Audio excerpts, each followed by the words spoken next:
and time to get people to faraway hospitals for care. Molstad Chiropractic proudly sponsors this Veterans Voices moment and wants our veterans to know that all of Siouxland stands proudly behind you.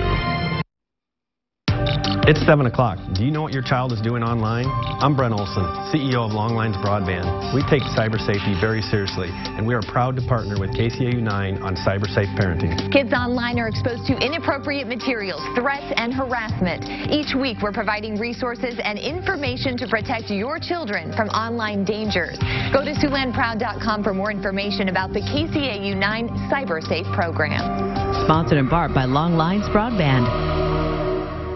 KCAU-9. Your local election headquarters.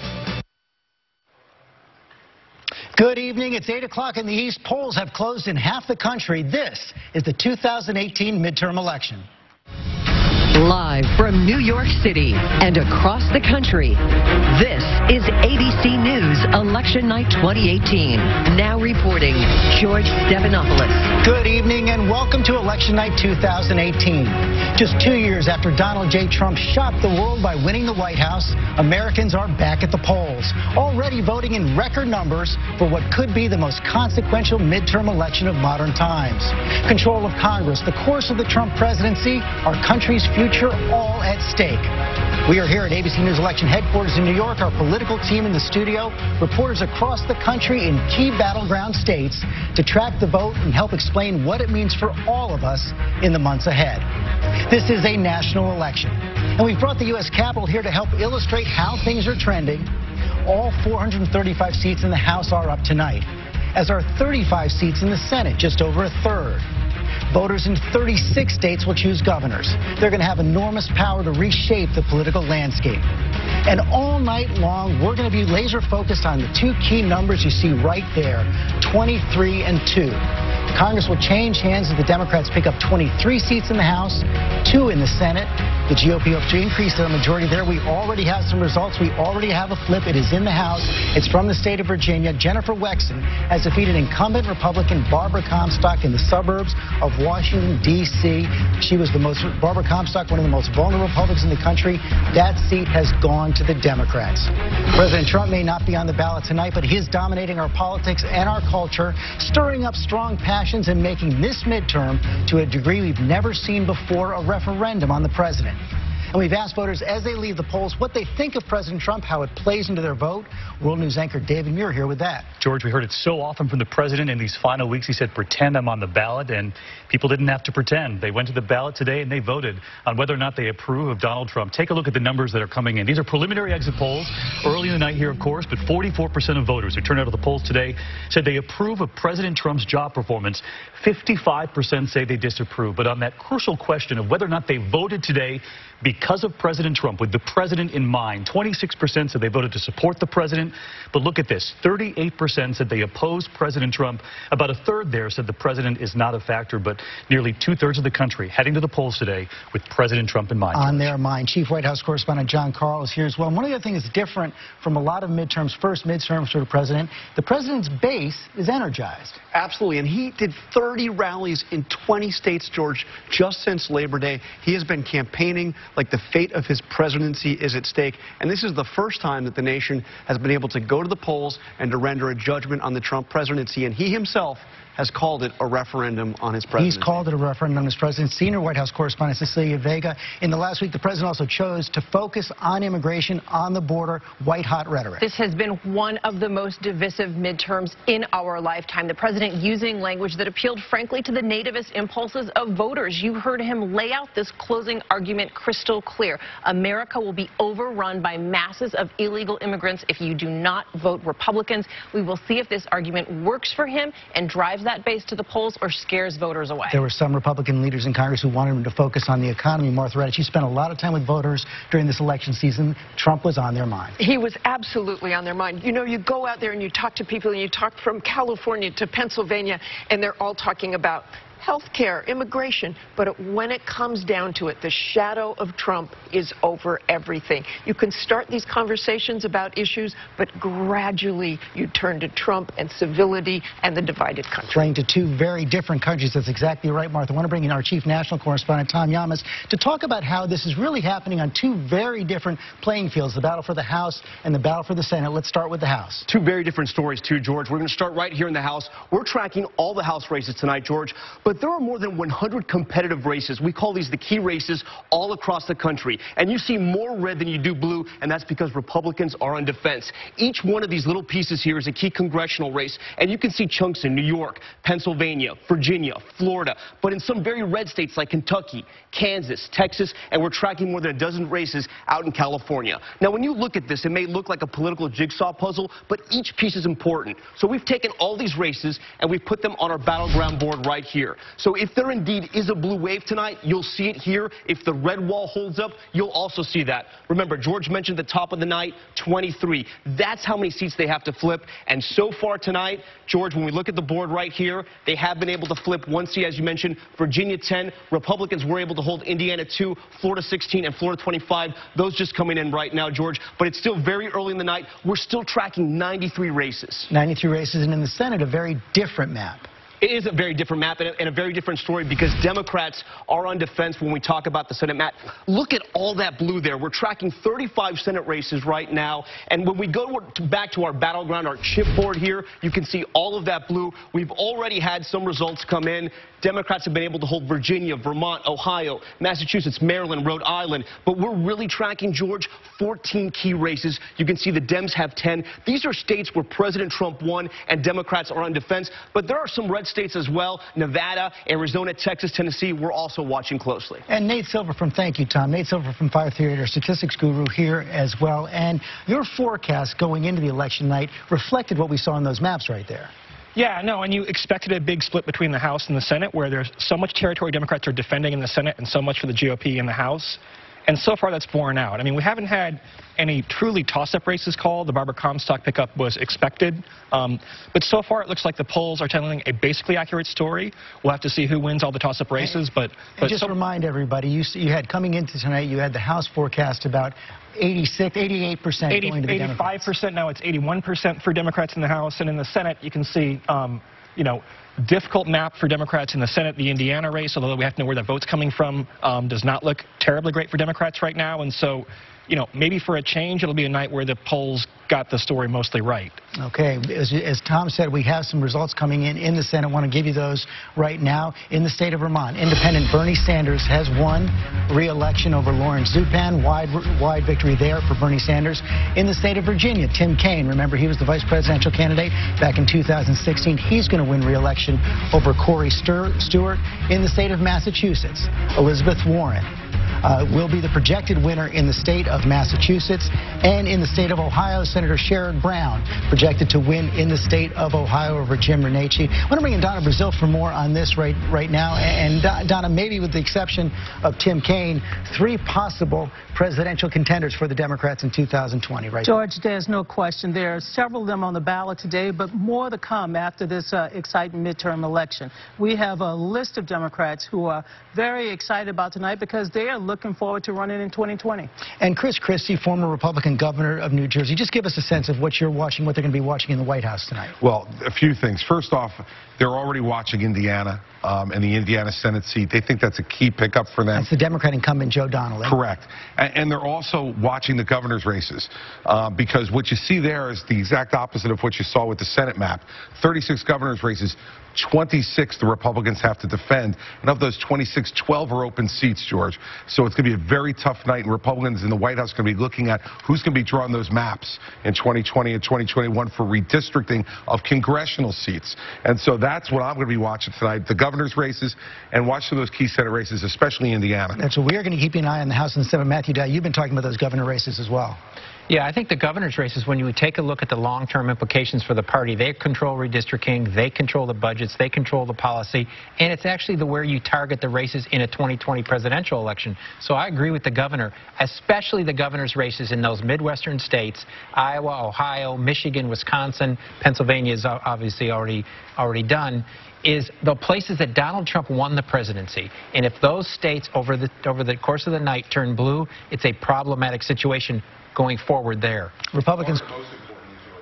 Florida's going to be very important to Trump. Big governors right there. Republican strategist Alex Castellanos, talk a little bit more about how this really does feel like a presidential election. You know, this is really not an off-year election. It's a presidential election that just happens to occur in an off year. We're seeing record turnout like we've never seen before, and it's all about Donald Trump. He really is on every ballot, and he's transformed two parties. We see a Democratic Party that in reaction to Trump is more female and younger. We see a Republican Party that's not the old country club Republican Party. It's outsiders, populists, working class, angry about immigration and national identity. He is leading both parties right now, not always in a good way. And Meghan McCain, one of the big questions right there is going to be, as the president binds the base of his party closer to him, who is he pushing off? Yeah, and I think my home state of Arizona is a great example of this. We could possibly have the first Democratic senator since 1976, since before I was born. It's a complete nail-biter between Kristen Sinema and McSally, and I think what's going on in the country is the face of the country is changing, and nothing is more evident than that, than Arizona possibly turning purple tonight. Not only Arizona, bringing Byron Pitts on that, because we're also seeing the face of the South, political face of the South changing. Oh, George, that's exactly right. I mean, after tonight, we could have potentially a black governor in Florida and the first black woman governor in the country in Georgia. And it's often been said about Georgia, where I lived and worked for a while, that there are two Georgias. There's Atlanta and the rest of Georgia. And this isn't just about pavement and buildings, but the cultural differences across Georgia. It's the old South and the new South. We'll see which South wins tonight. Cokie Roberts, women everywhere tonight. Women everywhere. The gender gap is just enormous. Nationally, what we're looking at is men voting Democratic and Republican pretty evenly. Women voting Democratic by 60% versus 39% for Republicans. That's an enormous difference. It is partly a reaction to President Trump, but it's also true that it's a reaction to the issue they care about most, which is health care. And that is something we're going to be seeing throughout the night. Top issue tonight, Terry Moran. One thing this election tonight may not do, heal the divides in this nation. It doesn't look like it, and that is partly, I think, the plan that President Trump had. Going into this midterm a couple of months ago, it was more or less a normal midterm election. It would be a performance review on the economy, on health care. And he, after the Kavanaugh nomination, deliberately turned it to those divisive cultural issues where he can fill his rallies and drive his base to vote. He decided to campaign on this turf. And we're seeing the results tonight. We do have raw vote coming in from those key Senate races we've been talking about. Right there, the state of Indiana, the incumbent Democrat Joe Donnelly trailing now Mike Braun. We're not ready to project that yet. West Virginia, not enough info to project there as well, but the incumbent Democrat Joe Manchin does appear to have a lead over the Attorney General Patrick Morrisey right there. And in that key state of Florida, couldn't be closer, 50-50. Bill Nelson, the incumbent Democrat, up against Rick Scott, the governor of Florida. And Nate, I want to come back to you right now because you're seeing a change in some of your forecasts. We're seeing, initially you saw some early vote reported, for example, in Florida. You didn't have the Panhandle in, and that was better for Democrats, for example, than when you have the Panhandle. And Election Day vote seems to have tightened some of that a little bit. The overall story hasn't changed that much. I think if you're sweating things minute by minute, you probably feel a little bit less bad as Republican now in the House than you did maybe 15 minutes ago. Okay, Nate Silver, thanks very much. We're going to take a quick break. We'll be right back.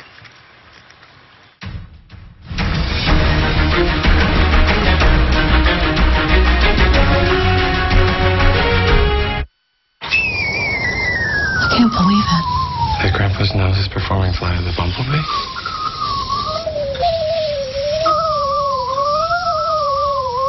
Now, you goof. I can't believe how easy it was to save hundreds of dollars on my car insurance with Geico. Nice. I know, right?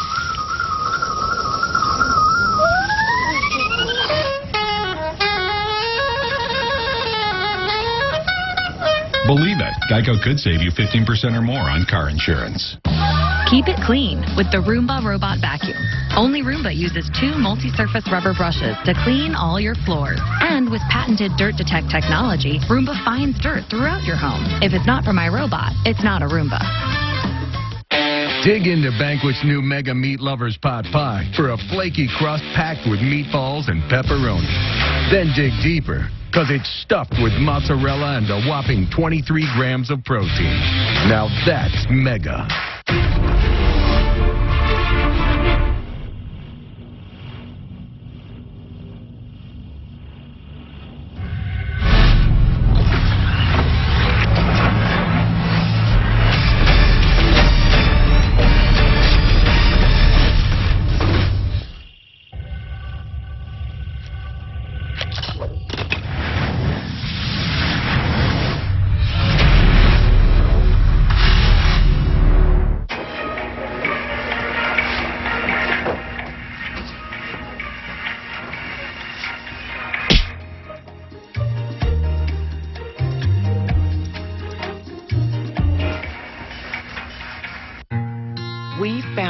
perfect match for you. But she is a teenager. We're not equipped for any of that. Hi! This FYI, we can all hear you. Lizzie comes with 2 siblings. Why would you show us that? They're so cute. That's wrong. Here we are. Make yourself at home. Should we give them a kiss goodnight? You guys are overthinking this.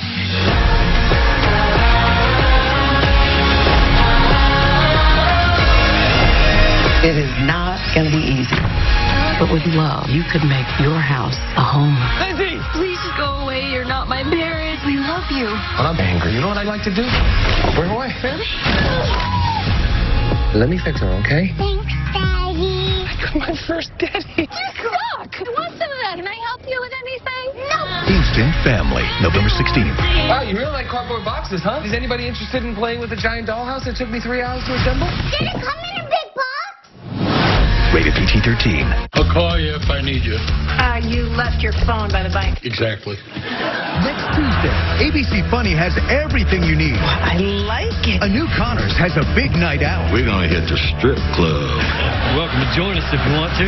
I'll pass. I'm getting my jacket. While New Kids Are Alright are home alone. Our main job today is keeping that alive. It all starts next Tuesday, 8/7 Central. Lucky. On ABC.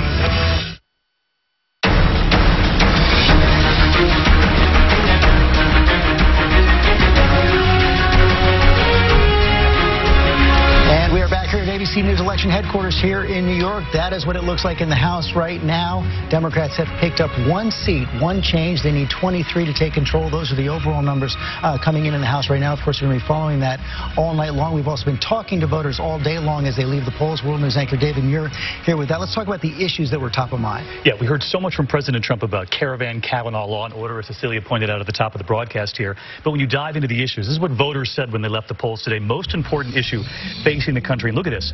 By a large margin, 41% saying health care is the most important issue. 23% far behind that, immigration, which has been Donald Trump's #1 topic in the final weeks of the campaign. 21% of the economy. Obviously, the president was hoping, the White House was hoping the economy would loom larger with those job numbers last Friday. But health care issue #1. And what a drastic change from midterms past, where health care could perhaps buoy some of these Democrats in races tonight, given the fact that it's now important and many Americans believe that perhaps the Democrats have made the better argument that they'll save pre-existing conditions. Healthcare usually works against the last people who took action on the issue in midterm elections. I want to bring in Tom Yamas to take a deeper dive into some of these numbers coming in the key Senate races. Let's start with Indiana there. What are you seeing? All right, George, so we can see that Braun slightly on top here. Senator Donnelly in a little bit of trouble, but only 46% so far of that votes in. Let's take a deeper dive here. And, you know, the problem for Democrats here is that it's 4 versus 88. And what I mean by that is that Democrats pull most of their votes out of 4 counties, where Republicans pull out of 88 counties. In Indiana, they talk about donut counties, all these suburb counties around Indianapolis. George, during the break, I was looking at some of the data. The 4 counties that the Democrats pull from, Indianapolis right here, Marion, he's at 62%. Gary, Indiana, that's where the president just was, Lake County. And then over here, it's St. Joseph. This is where Notre Dame is. He's outperforming Hillary Clinton in each one of those counties. And John Carl, of course, this is so important. The president spent a lot of time in Indiana, of course, also the home state of Vice President Mike Pence. He's been to Indiana more than any other state. 4 visits to Indiana. Mike Pence, his home state, been working it very hard. This is, they saw as perhaps their best chance outside of North Dakota to pick off a Democratic Senate seat. And they're feeling good about what they see so far in the state of Indiana. Tom, let's take a look at Florida. All right, let's take a look at Florida. Dug into some of the numbers here as well during our break.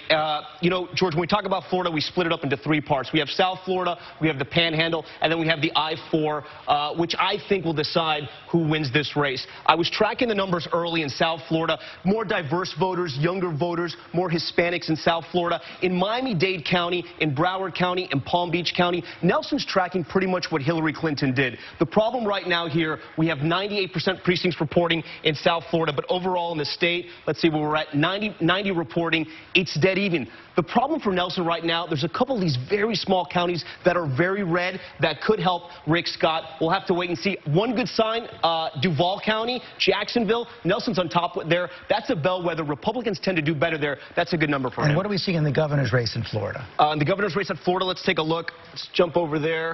Of course, Andrew Gillum. Let's see here, back in the governor's race. Zoom in here. Really close to George. DeSantis barely on top, 90% reporting. But again, we're basically seeing the same map. You know, we thought there'd be a lot of connection between Gillum and Nelson. It's almost exactly the same. Duval County, where DeSantis is actually from, Gillum's on top. You can see South Florida as well. It's the same thing. One good sign for Democrats that I'm seeing, they are picking up some of these blue counties, right? They're turning some of these counties blue in the I-4 corridor. Pinellas County, which is one of these bellwether counties we've been watching pretty closely. We know that Gillum's up there, 50 to 47. It's really close, though. And George, very important point. 90% of Florida has reported, but only 51% of Broward County. That's a very solidly Democratic county down south, and only 75% of Miami-Dade County. There are a lot of Democratic votes in both those counties, and a lot of votes still to be counted. Keeping an eye on that. I want to go to Florida right now. Whit Johnson is in Tallahassee, Gillum headquarters in Tallahassee. You had a bit of a rain scare earlier.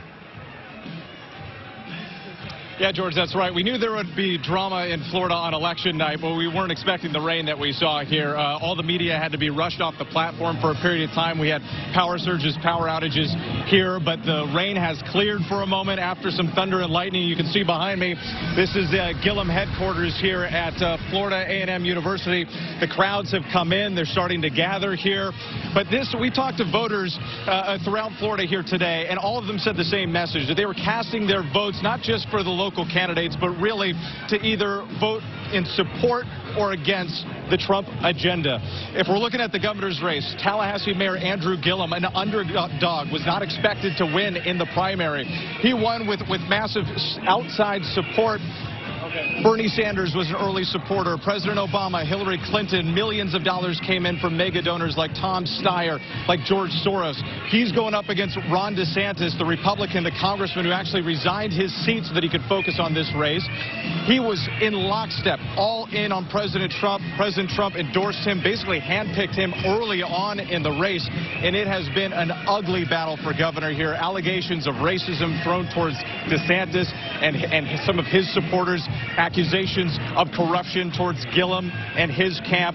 So it has been ugly, but they've been plowing forward. The Senate race, many people believe Bill Nelson, if he is to survive here in the state of Florida, up against Governor Rick Scott, that it would likely have to be turnout. Supporters who were pushing for Gillum could help Nelson win. Okay, Whit Johnson, thanks very much. Matthew Dad, let me bring you in on this, because this governor's race was interesting. You had in both Gillum and DeSantis the new faces in the Republican Party defeating in the primaries the established candidates. Yeah, absolutely. They both beat the candidates that were supposed to win in this. And to me, Florida is one of these key states. The key states is it's a swing state, and both of these races there are going to go down to the wire.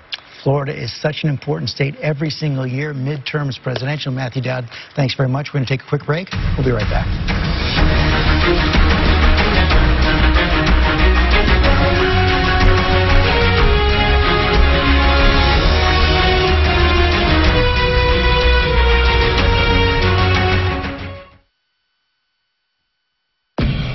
Is the feel-good movie of the year. I'm a musician, about to embark on a concert tour, with the majority of which will be down south. Atlantic City, the Deep South. This Thanksgiving. In the Deep South, there's gonna be problems. When you see me worried, Tony, you'll know if I'm worried. How about some quiet time? It's amazing you said that. My wife used to say that all the time. Their journey inspired an unexpected friendship. I don't think I've ever met anyone with your appetite. Green Book, rated PG-13. This Thanksgiving. Hey, Portal, call Rory. Happy birthday! Oh, you remembered. Of course I remembered. You're my sister. But what you get me? I got you this. It's half dead. Just like you. Oh. Wait till your birthday comes. Tomorrow, when you see these deals and steals on My Favorite Things, you're going to want to say, thank you, good morning, America. Yes, it's Oprah's favorite things, and... Yep, you're going to love this. Tomorrow only. On GMA, of course.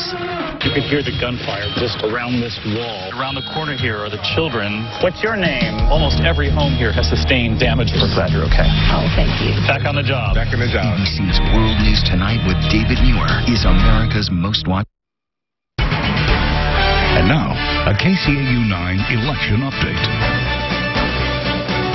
Thanks for joining us tonight. I'm Jenna Renstrom. And I'm Tim Seaman. Thanks for being with us. Thanks for staying with us tonight on this historic night. Dr. Jeff Taylor, our political analyst from Dordt College in Sioux Center, also with us here tonight. Very early in the evening, the polls have just closed in part of South Dakota, but it's Iowa that has a huge race that we're following tonight with national implications as well, and that's for Iowa's 4th District.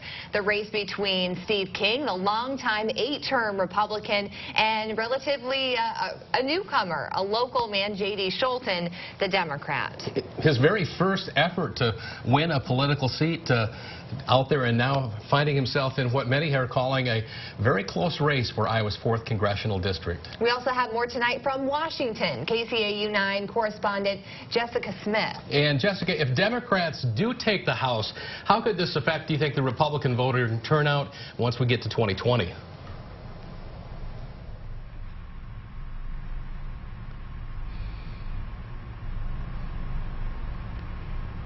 Well, we have to get through tonight before we can make any predictions about 2020, but it is safe to say that when people are angry, that's when they go to the polls. So if Democrats do take the House, if they were to take the Senate, then Republican voters would probably be pretty fired up about that, and we'd see more of them at the polls in 2020.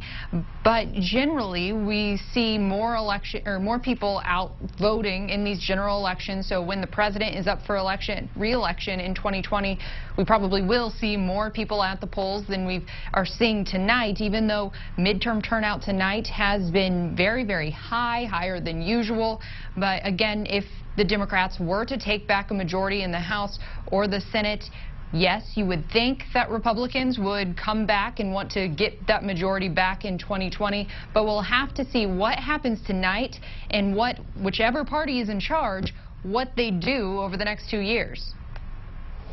And that's Jessica Smith reporting, part of our team in Washington tonight. Of course, Fred Hubbell is the Des Moines businessman who's put on a very valiant fight against Kim Reynolds, who, although didn't win an election to become governor, she succeeded when Governor Branstad became the ambassador to China. Nonetheless, she was the known name around the state. Hubbell, of course, probably as well known in central Iowa, where he's a very prominent businessman. That race has been so close, Dr. Taylor, perhaps closer than some expected. Reynolds with the advantage coming in. She wasn't elected the first time. But this race could go either way as far as what the polls have been saying. Yeah, and Hubbell has made very good use of his campaign war chest in terms of funding advertisement, direct mail, on the air in terms of television advertisement. All of that, I think, has worked in his favor. And it's really relatively recently that you saw a lot of Reynolds ads starting to crop up just in the last few weeks, really. So a lot of those attacks and a lot of the positive ads that Hubbell was running, I think, kind of went unanswered, which is surprising in a way, but Reynolds was trying to make up for lost time more recently. Speaking of those ads, so many ads last minute as well, and early voting has played a huge role in this election. So do those last minute attack ads have as much weight as they used to? No, not really, because as you say, a lot of the votes are already in the bag by the time you start rolling those out the last week or two of the campaign. And you know, not every ad is equally effective. I thought, you know, some of the ads that the Reynolds campaign was running against Hubbell, hammering on taxes, that only works if that's a pressing issue among the people that you're trying to reach. The base of the Republican Party, they may care a lot about that, but I'm not sure that that was really an effective message to swing the independents. And you talk about the ads that have been run. This is the most expensive Iowa governor's race ever. Mr. Hubbell himself spending more than $1 million of his own money to run those advertisements. And it will go down in history as the #1 election in Iowa as far as money spent on advertising. Of course, Republicans have controlled the Capitol in Des Moines in recent years. And if there would be a change at the top spot, it would be interesting to see how that would trickle down if the two chambers didn't also have some type of a change. That's right. Will the Republicans be able to hold on? Now, it doesn't necessarily follow. If Governor Reynolds loses the contest, it doesn't necessarily mean that the Democrats are going to get one or both of the chambers back in the legislature, because there you're looking at local voting, and some of those districts are very Republican, and it's not going to affect how that turns out. Any other local races, real quickly, that you're looking forward to following? You know, it's not local, but I go back to the 4th District congressional race. That's going to be a fascinating race to see how King and Scholten end up matching up in the final analysis. Thanks, Dr. Taylor. Thank you for watching. We'll be back in about a half hour. In the meantime, we'll send you back to your ABC network. The USS Sioux City Concept to Commissioning here on KCAU-9.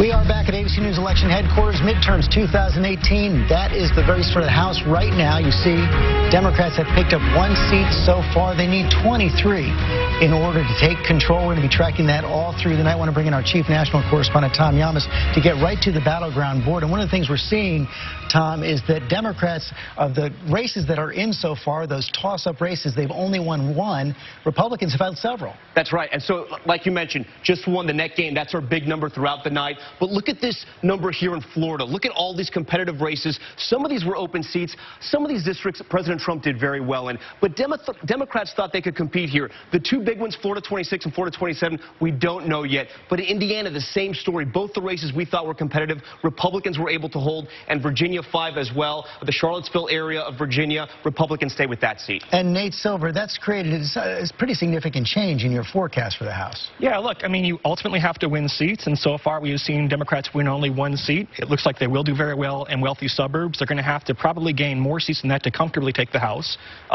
They're still slight favorites in our forecast, but this is not the best case scenario for Democrats. So far, they're not reaching into Republican territory. No, I mean, look, none of these seats that have been called for the GOP were truly toss-ups. They were lean and likely Republican seats. They were called pretty fast in some cases, which is not a great sign. But, you know, Florida is not going to be the state that provides Democrats with their margin of victory in the House. That much we can say. Yeah, and there's no question. If you're going to have a wave, if you're going to have a Democratic wave, you got to win some of those seats, and we're not seeing that happen. And the race that we're really watching, that early bellwether, Kentucky, the Kentucky 6th Congressional District, we had a really strong Democratic candidate, Amy McGrath. Amy McGrath, who's the model for the Democrats. She is a veteran of former Marine Corps fighter pilot. She's had a very civil race. She's tried not to make it about Donald Trump, but this is a very tight race so far, and we'll have to watch that one. She's not pulling it out yet. We do have a result in the Senate right now. It comes from the state of New Jersey. Democrat incumbent Bob Menendez, we project, ABC News can project that Bob Menendez is going to hold on to his seat in the Senate. We're going to bring the man who knows more about New Jersey than anybody else in the room right now, the former governor, Christie. Menendez, that was tough for him. Of course, he was indicted on corruption charges, not convicted. It was a nasty race, but he's going to win it relatively easily. You know, winning as a Republican in New Jersey is hard. It's really hard, George. There's 930,000 more registered Democrats than Republicans in New Jersey, and it's not easy. And Bob Huggins spent, I think, in excess of $35 million in that race. Pharmaceutical executive. And the interesting thing is that I've heard lots of people say they didn't like Menendez, but they didn't like the president more. And that's what really, I think, happened in New Jersey is that Trump headwind in New Jersey is probably as hard as it is any place in the country. And that's why that could be one of the states where Democrats hope to pick up a lot of House seats. I think they will pick up some House seats there tonight, George, for sure. And George, I just one note on Menendez. This is incredible.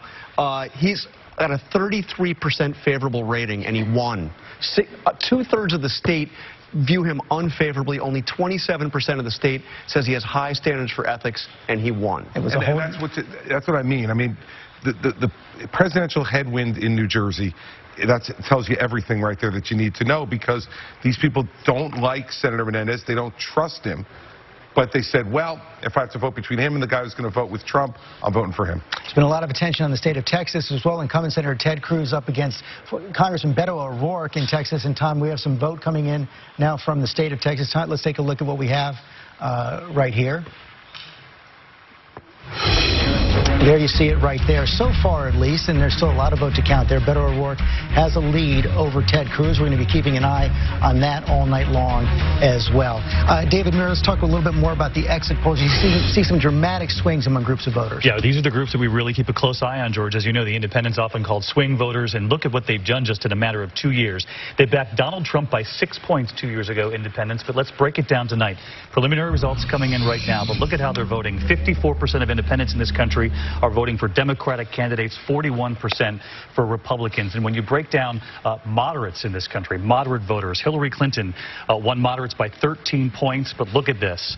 Democrats are now winning moderates in the midterm by a 29-point margin over Donald Trump, 62% to 35%. They're called swing voters for a reason, and look at what we're seeing tonight. Yeah, Matthew Dowd, those independents could be the difference in this election. I think in all these races that we're seeing that are close, from the Senate, the governor, and the House races, it becomes independents. It's why Donald Trump's president of the United States, because he won independents in some key states. One of the things that I'm fascinated by, and we'll watch how this night unfolds, and we saw it in 2016, is this is a battle between geography and demography right now. And demography is Democrats have younger voters, women, people of color, and Republicans have a geographic map that they've had built up a wall around the country, and that's what we're running into right now. And they've got a lock on that right now. Let's go to Paula Ferris. We were just talking about that Texas Senate race right there. She's at Beto O'Rourke's headquarters there in Texas. Paula, you've spent a lot of time in the state covering this campaign. What are you seeing tonight? Well, I got to tell you, everything's bigger in Texas, George, including this Senate race. It's going down as the costliest in Senate history here in the United States. $110 million has been poured into this state. Congressman Beto O'Rourke will be watching the returns here. We're at a minor league baseball park in El Paso. He's trying to unseat Senator Ted Cruz to become the first Democrat to win that seat since '88. We knew it was going to be an uphill battle, not just because of those statistics, but also 1 in 3 Texans identify as evangelical, George, and we know that they typically go to the GOP and to the Republicans. But I think the tides could be changing here. We saw the early voting numbers. Almost 5 million voted early. That's more than voted in total in 2014 in the midterms. And also over 500,000 registered to vote for the first time since March. We're hearing that the 18 to 39 demographic in that early vote is up, but the other demographics are flat. Beto O'Rourke told reporters last night he feels like the momentum is on his side. Cruz told me conversely he's taking nothing for granted, even though he entered this race with a slight lead in the poll. But it looks like we're going to have a long night, a close night. And, George, we're keeping an eye out for one of the greatest political upsets in recent history. Well, we're going to keep an eye on it right now. Of course, it still is an uphill fight for Beto O'Rourke in the state of Texas. But, Donna, he has just electrified the grassroots of the Democratic Party, bringing in tons and tons of money, I think, like online. And a lot of Democrats look at Beto O'Rourke and see Bobby Kennedy. They see Bobby Kennedy, they see a young leader who is prepared to, I think, change the country in many ways. He has galvanized not just Texans, but people from all over the country have been pouring into Texas to help him out, to help him raise money, and to help him get out the vote. He is clearly somebody to look at for the future, and if he loses tonight, I still believe that we can have an upset. I know Matt disagrees with me, but I still believe he's someone that we can look at for 2020 and beyond. Cecilia Vega, what a change we saw in that relationship between President Trump and Ted Cruz. Night and day. In fact, I go back to that campaign when President Trump was out stumping for Ted Cruz, and they did the man half hug on the stage. He went from lying Ted to out stumping for Ted Cruz. And this is a race that the president has been paying close attention to. We know from people in the White House. If Beto O'Rourke were to win this race, Republicans around the country, particularly in this administration, would just have their heads in their hand in their head. Their heads in their hand. Yep. Sorry, Cecilia. Anna Cox joining us also tonight. You spent a lot of time down there in Texas. Yeah, I'm from Texas, and I did a big story about Ted Cruz. And I just want to weigh in and say, like, although Beto is an amazing candidate, he's electrifying and all that, if it weren't for Ted Cruz, he wouldn't have a chance. People really loathe him, you know. I mean, he is the most hated man in the Senate. And voters in Texas, when I talked to them, he sort of had the worst of both worlds, which is to say the base voters didn't like that he didn't endorse Trump at the convention. They still remember the booing, and they still they feel like he wasn't loyal. And then the people who don't like President Trump don't like him because he sucked up to Trump. So I think there's a lot of conservative voters that just stayed home on this one. Like, I think he did not get the numbers he needed to get. Martha Ress, you spoke to a lot of voters in Texas as well. I did, and I've talked to them for years. And in 2016, one particular couple was split. He had never voted for anybody but a Republican. He voted with his nose hold for Hillary Clinton. I went back to him yesterday and asked him who he was voting for. He said, I'm voting for some Dems, some Republicans, but I'm voting for O'Rourke. And Pierre Thomas, I'm going to bring you in as well. You've been following these ballot security issues. There was an interesting development overnight. They actually had a border control exercise in El Paso, Beto O'Rourke's hometown, overnight, which the O'Rourke supporters thought was a sign of voter suppression. They did, George, and this issue has been percolating throughout the country. Law enforcement officials concerned about the whole immigration issue, and I can tell you that the law enforcement community is saying that the immigration issue could backfire at some point because of the whole issue of suppressing votes. And go ahead, John. Well, you know, look, this is Ted Cruz went from being lying Ted to being beautiful Ted. I mean, it was an amazing, it was just an amazing transformation. And Donald Trump had to campaign for him. The fact that Donald Trump in the closing weeks of the campaign actually made a trip to Texas to campaign for the Republican Senate candidate was pretty incredible. Matthew, Dad, you live in Austin, Texas. Is Texas really changing that quickly, though? Well, it's been methodically going. I mean, it used to be a blue state, and then that got converted 25 years ago, and then it became a red state. It's light red, so I think Beto has still an uphill climb. He's got a shot. He's energized everybody, as we recall. But what Beto Cruz might have done, even if he falls short in this race, it's going to be close, is that he might have pushed that speed faster to a purple state, is what he might have done. The fact that we haven't called Texas at this point in the evening is the first time we haven't called Texas at 1 minute after for 30 years. And you're seeing that in Florida as well, and maybe in Georgia as well. You know, Matt's point about demographics versus the seats. You know, they might be changing neighborhoods that haven't quite changed yet, but this spur of these progressive candidates in those states, even if they lose tonight, have moved those states. Terry Moran? I'm just amazed still on a personal level at this reconciliation between Donald Trump and Ted Cruz. I mean, Ted Cruz was the last anti-Trump Republican in that race, and what he said about Trump was terrible. And then Trump said his wife was ugly and his dad helped kill JFK.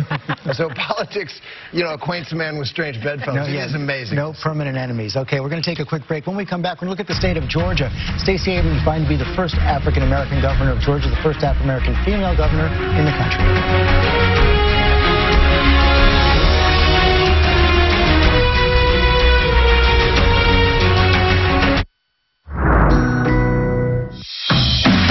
Serious cleaning with a cord-free vacuum, you need a Shark.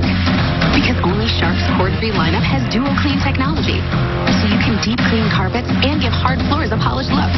And with 2 swappable batteries at maximum suction, our Shark Ion F80 gives you more runtime than the Dyson V10 Absolute. And now Shark takes cord-free beyond stick vacuums by introducing a full upright model. Shark Ion cord-free vacuums, available in stick and upright.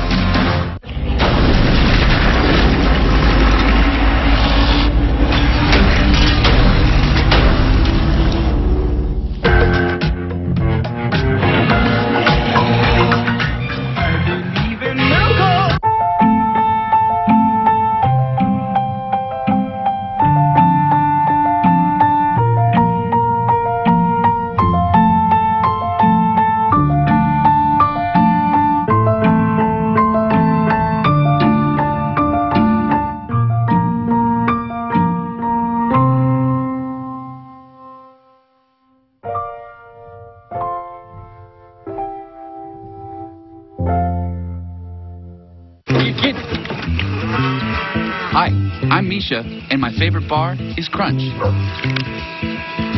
Delicious 100% real chocolate embracing the lightness of crispy rice. Crunch, the chocolate bar all Americans love. I've made many discoveries in my life, but you don't have to be an Einstein to know it's more important than ever to keep dreaming. Keep your dreams alive. Start with a good night's sleep. Unisom sleep tabs help you fall asleep 33% faster. I'm not made for this. As Jake's worry monster, I was thrilled when he had his health scare. But now he runs and drinks Palm, and nothing I say makes him worry anymore. Watch. Jake! Don't run too hard, you're gonna chafe! You'll chafe! Cripes, is that my pulse? There's nothing more thrilling than hosting country music's biggest night. And being a part of these amazing moments. This is the best night of my life. It's an honor to share the stage with the legends that came before. Thank you very much from the bottom of my heart. And the rising stars whose journeys are just beginning. Feel the music. Live the moment. The VMA Awards live Wednesday, November 14th on ABC. Brought to you by Chevy, proud sponsor of the 2018 Country Music Awards. And we are back here at ABC News Election Headquarters in New York. That is the Senate board you see right there. And the Republicans have just picked up a seat in the Senate. It is from the state of Indiana. Incumbent Democrat Joe Donnelly has been defeated by former state rep Mike Braun. You see him right there. Mike Braun, Republican, will win the Senate seat in the state of Indiana. A pickup for the Republicans. Sigh of relief, John Carl, in the White House. Big sigh of relief, and keep in mind that Joe Donnelly was one of those Democrats who had voted for Neil Gorsuch for the Supreme Court and voted against Kavanaugh. And remember, the president said that this was a campaign about the caravan and about Kavanaugh. Yeah. So this was big, and he went there 4 times, twice in the past week. He was there yesterday. The president worked as hard as any state in Indiana. What did the exit polls show about that? This is really interesting. When you drill down on Donald Trump approval in Indiana, look at this. 53% of the voters there approve of Donald Trump. But to get to the Kavanaugh point that John brings up, voting against Brett Kavanaugh, 10% said it was the most important factor, but another 40% said it was important. Half of the voters in Indiana said his vote against Brett Kavanaugh was important. But you have to think, Joe Donnelly, his final ad was him splitting wood, trying to point out to voters in Indiana how often he split with his own party, George, to support President Trump on the border wall, on defense spending, traveling across the state in his RV and his flannel. But it was not enough to convince those Trump voters in Indiana that he was their guy. Meghan McCain, we also saw that Heidi Heitkamp in North Dakota, don't have results there. Yeah, but these states are deep red. Yeah, you see so many Democrats not only running against Republicans, but running against their own party as well. I think of Claire McCaskill coming out saying she's not one of those crazy Democrats. With Donnelly in particular, he was very Trumpy. He defended ICE. He came out in his rhetoric in a very similar style to President Trump. So you see so many people, and I would put Kristen Sinema in this category, Democrats that are not just running in my home state of Arizona, they're not just running against Republicans, but running against their own party as well. The part of the party that doesn't want to become the party of Bernie Sanders and the party of socialism. Or you could say that the Democratic Party is big enough to hold people that are moderate and truly progressive, whereas the Republican Party has become a party that can't really accept moderates anymore. Well, Mike Braun just won. Let's remember, too, that 6 years ago when Joe Donnelly won, he won against one of the most flawed candidates Indiana ever saw in Murdoch, who was talking about rape and doing outlandish things. And so Joe Donnelly was a guy who knew he was behind all the way for his 6 years. And this is an impossible state for him to win with a candidate who's not flawed, and Braun's not flawed. And Mike Pence is the vice president of the United States. The election apparatus, of course, favored the Republicans. I still believe that Joe Donnelly ran the best possible campaign to be able to stay competitive. Big win for Mike Pence. It is a big win for Mike Pence. We have another change in the House. This is coming from the state of Florida. Donna Shalala, Democrat Donna Shalala, former HHS secretary under President Clinton, has defeated Maria Salazar in Miami. This is the second pickup of the night for the Democrats. Nate Silver, do you have any sense of what this does to your forecast? So this was kind of a layup for Democrats. It's a race they should have won, and they have won it, and they're winning the low-hanging fruit. They haven't won any really tough toss-up districts yet. They haven't won Kentucky 6, for example. Some of the in our House forecast. So we haven't really seen a big overall shift. In fact, we show Democrats are favored to win the House. They're about 4 and 7 favorites, but that's quite a bit down. They need to win more of the toss-up races outside of wealthy, suburban, diverse areas. Yeah, just a little over half, more than 80% coming into the night. Cecilia Vega, Donna Shalala had a rough road at the beginning of this campaign. Yeah, she did, and she had a health scare, too. And Hillary Clinton this was one of the few races that Hillary Clinton was out campaigning for and actually welcomed on the campaign trail. We hadn't seen her very often during this former Hillary Clinton district that she won there, but also heavily Latino, and Donna Shalala doesn't speak any Spanish, and that became sort of a bit of an issue in this race when they debated, and she said she wouldn't speak Spanish in it. But again, Hillary Clinton publicly campaigned for her there, and it seems to have worked. A Clinton district won by a Democrat. I want to go back to Indiana right now. Lindsay Davis is there at Joe Donnelly's headquarters. They fought hard, not that close in the end. You know what's so interesting, George, is that the room here has not gotten the information just yet. We've been watching them applaud or be reserved at times as the votes have been coming in, as the results have been coming in, and the particular station that they're watching has not projected Indiana yet. And so it wasn't all that long ago that one of Donnelly's people came out and he said, be prepared for a long night. And so people started lining up for the bar, preparing for that long night and hoping that it was going to be a celebratory one. But I think at the end, they knew that this was going to be a hard fight. After all, Indiana has a reputation of being one of the reddest states in the Midwest. It's been described as red as the red barns that dot the corn-lined countryside. This is a state that Donald Trump won with 57% of the vote in 2016, where Hillary Clinton got 38% of the vote. She was only able to win 4 of the 92 counties here. Just as the polls closed, we heard from the Senator Donnelly, the incumbent Democrat. He came down. He seemed very reserved, though he said that he was still optimistic. He talked about how it's an awesome night with tremendous turnout. They've been saying that this is history-making as far as turnout in Indiana for a midterm election. And what's been interesting, David Muir pointed out one of the exit polls here in Indiana, where 53% of Hoosiers said that it mattered to them. It was very important that he voted against Brett Kavanaugh. And I asked the senator when we heard that news, did he see that as favorable or unfavorable? And he said, you know, I can't say whether that was appealing or not to the Hoosier voters, but I did what I had to do. I felt this was the right thing to do. Okay, Lindsay Davis, thanks very much. Tom, why don't you go back to your board right there? We have the state of Indiana up there, and it shows just how daunting this path was for Donnelly. Yeah, we've been talking about this all night, but I want to focus in on Indiana right now because Donnelly actually did really well where he had to. He won in those 4 districts, those 4 counties we were talking about earlier, Gary, Indiana, South Bend, Indianapolis, but it was this coalition of red. And we talked about those donut counties, all those counties surrounding Indianapolis, some of those suburbs. He couldn't win those. But we should focus on Indiana for a bit because the reason why Braun wins, it's a coalition of those tiny counties. And when you go into those tiny counties, they're really small, but he's hitting at 63%. He's north at 60 in almost all of these, 75% in some. The Trump voters, the Republican voters, turned out in those areas in big numbers. They did. And Nate Silver, pick up here for the Republicans. You had high odds for the Democrats to take over the Senate going into the night, getting a lot higher. For Republicans to keep the Senate. Yeah, I mean, for Democrats to take it, right. The odds are against them. Yeah, no, I mean, they have to draw to an inside straight now. Indiana was one of the places that could be a problem for them, but not as difficult as North Dakota, for example, or West Virginia. And so you see, for example, the odds now of a GOP Senate majority are around 95 in 100. It was a tough task to begin with. When you lose toss-ups, I mean, Indiana, that's the most important call of the night so far. It didn't go Democrats' way. It suggests problems for Democratic incumbents in other rural states, of which there are a lot elsewhere on the map. Mary Bruce, you cover Capitol Hill for us every single day. Big night for Mitch McConnell, the Republican leader. Absolutely. It's a huge night for him. And to Nate's point, so much of whether or not the Senate can flip will come down to those deep red states where Democrats are now in the fight of their life, like Indiana, where you have so many Democrats who are trying to walk this fine line. On one hand, they're trying to show they can work with the president, but they're also trying to show that they can stand up to him. And I've spent a lot of time in these states like Missouri, North Dakota, West Virginia. And what it comes down to for a lot of Republicans there, it's going to be hoping that they get a bounce off of Kavanaugh.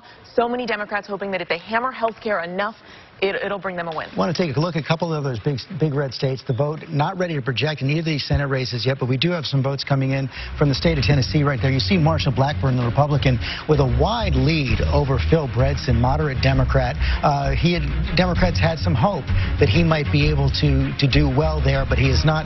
He is trailing Marsha Blackburn right now. Juju Chang in the Blackburn headquarters just outside of Nashville.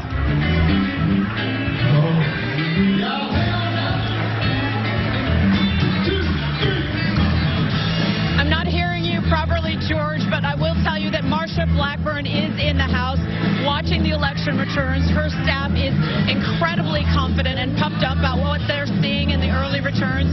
But what I will tell you is that the Tennessee voters, and remember this is a very deep red state, is very much an open story. It's an uphill climb for Bredesen, and they offered a very stark contrast to the popular former governor who was basically campaigning on a theme of civility, and yet it seems as though the enthusiasm in the exit polls are going towards Marsha Blackburn, who is a firebrand, who boasts about being a knuckle-dragging, unapologetically anti-politically correct congresswoman, and she seems to be maintaining the support of women, especially suburban women, which is a key swing group that both sides have been looking at today. She's been holding it by a margin of 59 to 41, and it looks like very much an uphill climb for feel reticent tonight, George. Not ready to call it yet, but Marsha Blackburn has a big lead. Let's take a look at the state of West Virginia right now, where the incumbent Democrat Joe Manchin is up against the Attorney General Patrick Morrisey. A lead there for Joe Manchin. Democrat in the most Trump state in the country, Matthew Dowd. He did his best also to hug President Trump when he could, but he really emphasized the issue of health care. Yeah, he absolutely emphasized the issue of health care. And keep in mind, he was one of the only Democratic senators to vote for Kavanaugh in the hearing and go back to that. And so I think this may be an exception to the rule where the Democrat is able to overcome geography, which is a problem in West Virginia. It's a deep red state, deeply favors Donald Trump. We'll see if Manchin can pull it out. This may be the few areas he can overcome it. This is a close one. Joe Manchin, though, a known quantity in the state of West Virginia. Absolutely. They know Joe. He says, I'm still the guy that you know, that I'm just a little older. But you saw, George, in that ad where he took aim at the lawsuit filed by 20 AGs in this country. Including to block Patrick Morrisey. Including Morrisey himself. That would invalidate Obamacare and the pre-existing conditions. We'll be right back.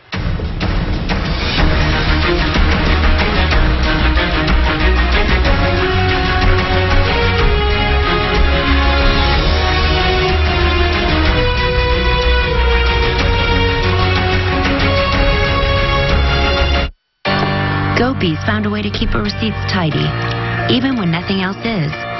Snap and sort your expenses with QuickBooks and find on average $4,628 in tax savings. QuickBooks, backing you. You might take something for your heart or joints, but do you take something for your brain? With an ingredient originally discovered in jellyfish, Prevagen has been shown in clinical trials to improve short-term memory. Prevagen, healthier brain, better life.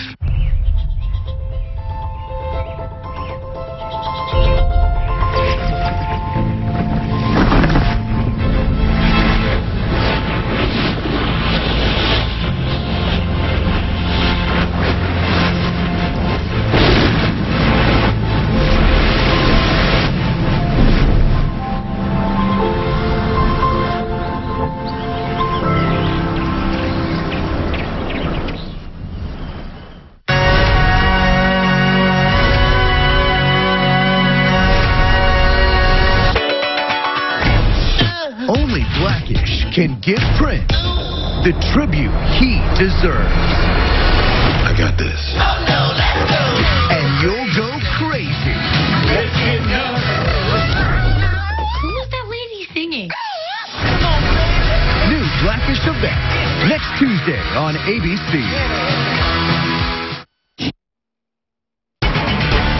And now, a KCAU-9 election update. And good evening again from KCAU-9 News and your local election headquarters. I'm Tim Seaman. And I'm Jenna Renstrom. Polls in parts of South Dakota have now closed, but we're still a while away from seeing the first numbers coming from Iowa. And those polls will remain open in Iowa until 9 o'clock tonight. So the waiting game is certainly on for candidates here in Siouxland as well as across the entire state. And no doubt one of the closest races in Siouxland and where that waiting game is especially true is in the U.S. House race in District 4. That's right. Steve King up against J.D. Schulten, the Sioux Cityan. Our Rebecca Pryor is at the Schulten campaign tonight. That's at Sioux City's Hilton Garden Inn. We want to check in with her, see how things are going before the numbers come in. Rebecca? Tim and Jenna, not a lot going on here just yet, but later tonight, this room is sure to be filled with many Democratic candidates. The one to watch, J.D. Schulten. We heard that he's going to be here at around 8:30. Schulten has clocked in a massive 60,000 miles during his campaign run here. We're told of Steve King's 8 elections, Schulten's going to be his toughest competition to date, so it's definitely going to be one to watch. Reporting live in Sioux City, Rebecca Pryor, KCAU-9 News. All right, thanks a lot, Rebecca. Very quiet there, but that's going to change, we know, and not too far down the road. Not too long at all. We have both sides of this race covered. KCAU-9's Jacob Russo is at Stony Creek Conference Center, where Representative Steve King will join with other supporters later. There's still over an hour until the polls close in Iowa, but here at Stony Creek in Sioux City, Steve King is getting ready for his watch party to begin. That starts in just a few minutes. King, of course, is going for the U.S. representative spot in the 4th District of Iowa. His challenger, Democrat J.D. Schulten, is pushing King for the first time in what seems like a long time for the Republican incumbent. I'll have an interview with King tonight at 10. In Sioux City, Jacob Russo, KCAU-9 News. I appreciate that, Jacob. And our political expert, Dr. Jeff Taylor from Dordt College in Sioux Center. You'll be with us throughout the night. I want to talk to you about this race, Dr. Taylor. I'm curious, this is the first election where Iowa has not had straight ticket voting, meaning you have to vote for every individual person. How might that impact this race? You know, it isn't difficult to go through on the kind of ballot that Iowa has and pick out the Republicans and you know, essentially vote a straight ticket, but it takes a little bit more effort than if you can just mark one you know, oval or square at the very top. With the King race, though, it's possible that it may give some Republicans pause, because there is a certain discomfort level that some Republicans, not all, not probably most Republicans, but some have with King. And so the idea of consciously choosing Steve King in this race, it may cause some to not do that because they're not voting a straight ticket. And in a close race, that could make a difference. A bit more of a personal ballot, you could say. That's right. You have to think about every race. That's right. For sure. Yes. Jeff, thank you for your insight. You'll be with us throughout the evening. We hope you will be too as the polls start to close. Nebraska poll is closing here in just 1 minute, and we'll be back soon as well. That's right. Stay with us here. Your local election headquarters, KCAU 9 News. KCAU 9, proudly serving Siouxland for 65 years. Live from New York City and across the country, this is ABC News Election Night 2018. Now reporting, George Stephanopoulos. 9 o'clock here in the East. Polls have now closed in 40 states, although 6 states are keeping their polls open because the lines are so long, the turnout's so long. I want to give you an update on what's happening in the House and Senate so far. So far, Republicans have picked up 1 seat in the Senate. That is a seat in Indiana, Joe Donnelly's seat. They've picked up 1 seat, extended their majority. Democrats have picked up 2 seats in the House. They need 23 to take control. We do have a new result coming in from the House, and this is a disappointment to Democrats. It comes from the state of Kentucky. Amy McGrath, the former Marine combat pilot, defeated by the 4-term incumbent Andy Barr. As you said, Martha Reddish, she ran a different kind of campaign. It wasn't good enough. It certainly wasn't good enough, but this is a district that Trump won by 15 points. Her opponent, Andy Barr, looks like we'll get that 4th term. He was all in on Trump. McGrath did not air any negative ads. She was very straightforward. It was a new kind of model. They put in a candidate who was a combat pilot, who was a Marine, but it just didn't take her. And John Carl, the Democrats said they didn't need Amy McGrath to win. We shouldn't read too much into it. But so far, it just has to be said, the Democrats are having, so far, a lot of vote to come in, a disappointing night. They are not winning where they thought they were going to win. We had 7 potential pickups in the state of Florida. Republicans have held on to 5 of those seats already. Democrats have only picked up 1. We're still waiting for vote count on there. In Virginia, they've only picked up 1 of the seats they were tracking. So Democrats are not winning in the way they were hoping to win early in the night. But as you said, there's a lot of vote to count. A lot of vote to come in, a lot of suburban vote to come in, Mary Bruce. And Democrats, I'm sure, are not pleased with what they're seeing down in Florida, John. But Democrats would also argue that they only need 1 seat in Florida. And one important outstanding seat is the one held by Congressman Curbelo down in Florida, which, of course, is a district where Clinton outperformed Trump. We do have another result coming in. It's coming in from the Senate. Marsha Blackburn, we were just talking about that. Marsha Blackburn will win the Senate seat in the state of Tennessee. Marsha Blackburn, that is a hold for the Republicans right there. She's a strong Trump supporter. Phil Bredesen, former governor, popular in the state, but this is a red state right now. Let's go back to Juju Chang, just outside of Nashville and Blackburn's headquarters. Well, what we're projecting, George, is that Tennessee is doubling down on Trumpism tonight. You know it's a deep red state, and they will be sending their first female senator from Tennessee. And she's not just any woman. She's a firebrand who calls herself a hardcore, card-carrying conservative and brags about packing a pistol in her purse. She has Velcroed herself to President Trump's agenda. In fact, he came here to this state 3 times to rally for her.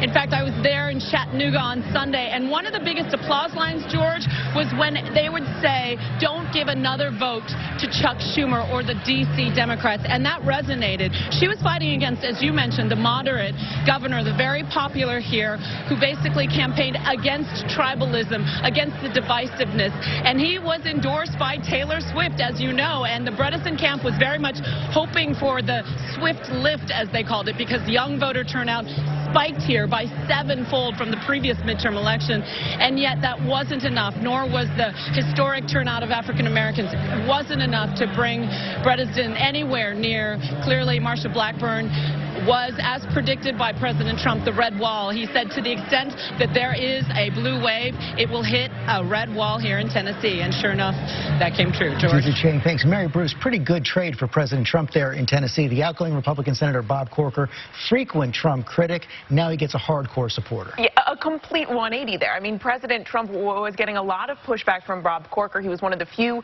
Republicans in the Senate who was very, wasn't shy, was happy to speak his mind, happy to take on President Trump. Now the exact opposite. Cokie Roberts? Well, we've been seeing women voting Democratic in a lot of these states, but they voted for Marsha Blackburn in Tennessee. And that tells us something, George, because something we've seen historically is that if Republicans put up a woman candidate, she's likely to get more of the female vote than a male candidate does. She doesn't always win it, but she gets more of it. Certainly came true for Marsha Blackburn there. What do you see in the exit polls in Tennessee? It's so interesting. Phil Bredesen did so many things that you'd think he'd have to do to try to win in Tennessee. He said that Donald Trump was an experienced negotiator.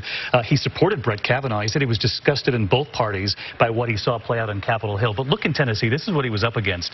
He was up against a state where so many people like what they're seeing from President Trump. 57% of the voters in Tennessee approve of the job performance. Was he a factor in your vote? Yep. Look at this. 38% said they support Trump, 26% said they oppose him. You break it down by issues in Tennessee, and by far the #1 issue, 38% health care. He tried to push protecting pre-existing conditions that didn't necessarily work for him. But look at this. This is the most telling number out of the exit poll so far in Tennessee. They actually like Bredesen. They like Phil Bredesen. The problem is, George, they like Donald Trump more. That's true. And, John, you're hearing actually from Donald Trump and his team in the White House. Yeah, we're told it's a jovial mood in the White House. They're watching returns. They're watching several networks, especially happy with the vote in Indiana, a place the president campaigned in just yesterday. He made that a personal crusade to defeat Joe Donnelly in Indiana. It worked. So happy, they're saying no blue wave, at least not yet. Not seeing it yet. Perhaps the biggest state on the board tonight is the state of Florida. Let's take a look what's happening there right now. First in the Senate race, Bill Nelson, coming Democrat, up against Rick Scott, the governor. Look at that, 50-50 right now. Only about 60,000 votes separate the two right there. In the governor's race, Andrew Gillum, 49, Ron DeSantis, 50. Again, very, very close right there, right now. This state, always so important, often close. We're seeing that play out in both the governor's race and the Senate race right now. Chris, are you hearing from Governor Scott? Yeah, and the Scott people feel very good. They say with the vote that's left out there, it's about half in the Panhandle, half in Miami-Dade. So they feel like for both DeSantis and for Scott that these margins are going to hold. And I think the other thing that's important to talk about for a guy like Nelson and for Donnelly and for others, you know, they're going to start questioning Chuck Schumer's decision-making. He spent $8.5 million in the last 3 weeks in New Jersey. Then Joe Donnelly and Senator Nelson and whether it's Claire McCaskill, if she has problems later tonight, are going to be wondering. And they're probably going to be sending not thank you notes to Bob Menendez. We have another result coming in. It's from the state of West Virginia right now. And we are seeing that Joe Manchin, there it is right there, Joe Manchin, Democrat of West Virginia, will hold on to that seat. It looked dicey there for a while, but Joe Manchin, former governor, incumbent senator, will hold on to that seat. No pickup for the Republicans there. But John, Carl, that was a seat Democrats had to hold. Absolutely had to hold. Also, by the way, that is definitely Donald Trump's best Democratic friend in the United States Senate. Both a good personal relationship and supported him, and also the one and only Democrat who voted for Kavanaugh to confirm Kavanaugh. David Muir? Yeah, take a look at what we're seeing from the exit polls on Joe Manchin. People still like him in West Virginia. That's the thing. He's been around for a long time. 51% of the voters who turned out today say they have a favorable opinion of Joe Manchin. In these final days, he was on his motorcycle crisscrossing the state. He'd actually said that he regretted supporting Hillary Clinton, said he might be open to supporting Donald Trump in 2020 if he agrees with him on a number of issues. And as we know, he famously went against Brett Kavanaugh at the last minute after that Susan Collins speech. He didn't want to be the tipping point on Brett Kavanaugh, but but he did come out against Kavanaugh, and it likely helped him in the end here. Donna Brazil, amazing that Joe Manchin could actually survive West Virginia, the reddest of red states. You don't know Joe. Joe is a fighter. Joe understands the people of West Virginia. He knows that they want somebody who will stand up for them and fight for them. And he ran a kind of campaign right down the middle where he could still appeal to Democrats, but reach out to independents and be able to eke out a victory. As a Republican, I can tell you, Joe Manchin was my mentor when I became governor in 2010. He can work with everybody, and they know their governor. It's different. When a governor runs for the United States Senate, they know their governor. They feel like they know him, and the negative ads don't work as well. Especially in a state like West Virginia. Tom, go back up to the board now, but let's pull up the state of Florida, because we are going to be, let's pull up the Florida Senate right now. Let's get a sense of where this vote is coming in, because it's so important. So, earlier in the night we were talking about how we split up Florida into 3 different parts, and John Carl made the astute point about the vote being out in Broward County so far. Right now we're talking about maybe a 60,000 vote gap here, and if you look over at Broward County right now, they have 70% reporting. In Miami-Dade, they're at 87%. I think, just from looking at this race, and even though I know Governor Scott spoke with Governor Christie, a lot of the vote is in the Panhandle. All the vote in South Florida is not in yet. So when you look at Nelson is overperforming in Broward compared to Hillary Clinton. He's underperforming in Miami-Dade, but he's doing well in Orange County, Orlando, in Jacksonville. He's doing well right there. If I'm Bill Nelson right now, I'm watching that vote very closely in Broward and Miami-Dade. If the numbers change, he could stay with his seat. So what would, just for comparison's sake, how much of the vote is in up there in the Panhandle? So look, when we go to these Panhandle votes, I mean, these are very tiny counties. These are some of the most Republican counties. Santa Rosa, they only account for less than 1%, but 100% reporting in here, 81% reporting in here, 100% here. A lot of the Panhandle is in from what we're looking at. South Florida, Broward, Miami-Dade, we need to look at those 2 counties all night. Matthew? Been through a very close Florida race in 2000. That went on for 31 days. On election night, I'm just going to keep in mind, on election night, with 98% of the vote in, we had a 50,000 vote lead. George W. Bush in that campaign had a 50,000 vote with 98% of the vote in. And I looked at what was out, which was primarily Broward and Palm Beach and Miami-Dade. That 50,000 vote margin went to 1,100 votes in about 15 minutes when those came in. And so I think what's going to happen in this race right now is this is very telling. I think most everything that is solid red is in. The deep blue is not fully in. I'm not sure yet. you know the answer to this. Well, why does Broward and Miami always come in so late?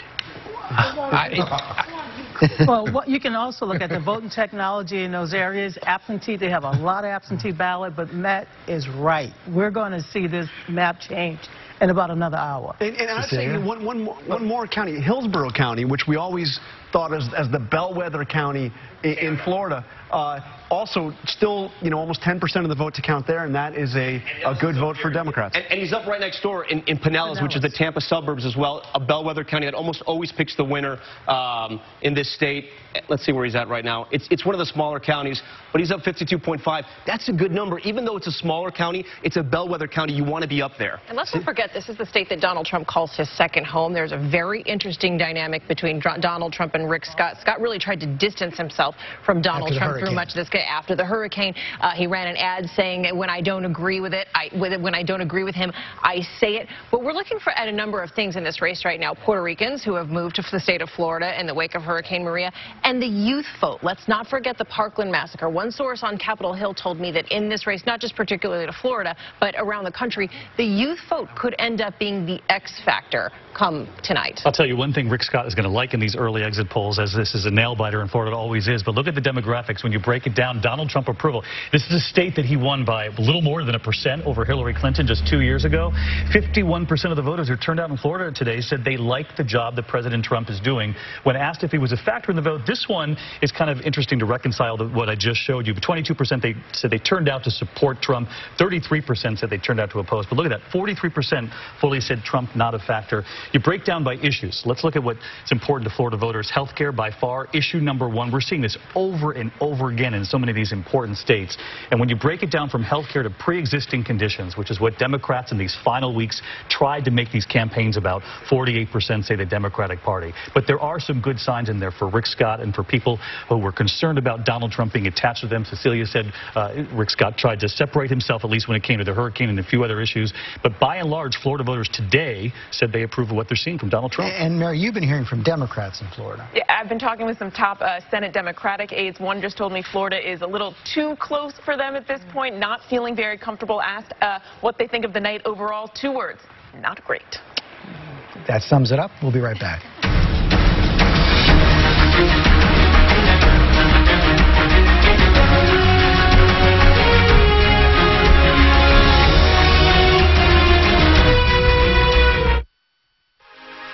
A migraine hope. To be there for the good and not so good. For the mundane, the awe-inspiring, the heart racing, the heartbreaking. That's what life is all about. Showing up. Unless migraine steals your chance to say, I am here. That's why we created Aimovig, a preventive treatment for migraine in adults. 1 dose once a month. Aimovig is proven to reduce the number of monthly migraine days. For some, that number can be cut in half or more. The most common side effects are pain, redness or swelling at the injection site, and constipation. These are your days. What will each one bring? Doesn't matter. As long as you can say, I am here. Talk to your doctor about preventing migraine with Aimovig and be there more. Let's see what we got. Whoa. Hey, Portal, call Lauren. Oh, wait, it's moving. And if I go over here, camera follows me, doesn't it? You can see up here, right? Yeah. Has to like quicken.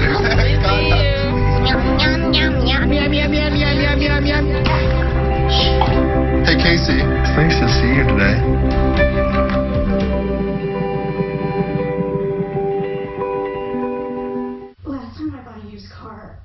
Paying too much.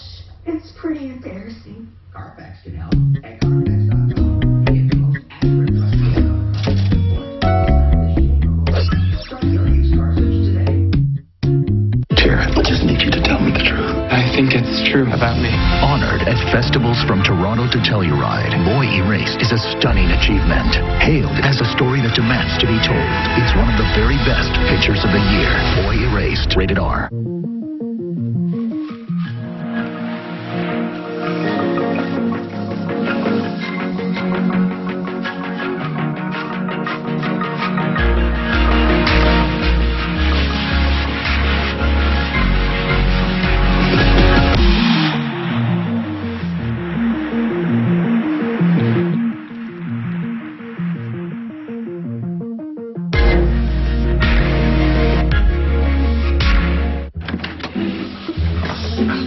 Trivago filters by average guest rating based on millions of reviews across multiple websites.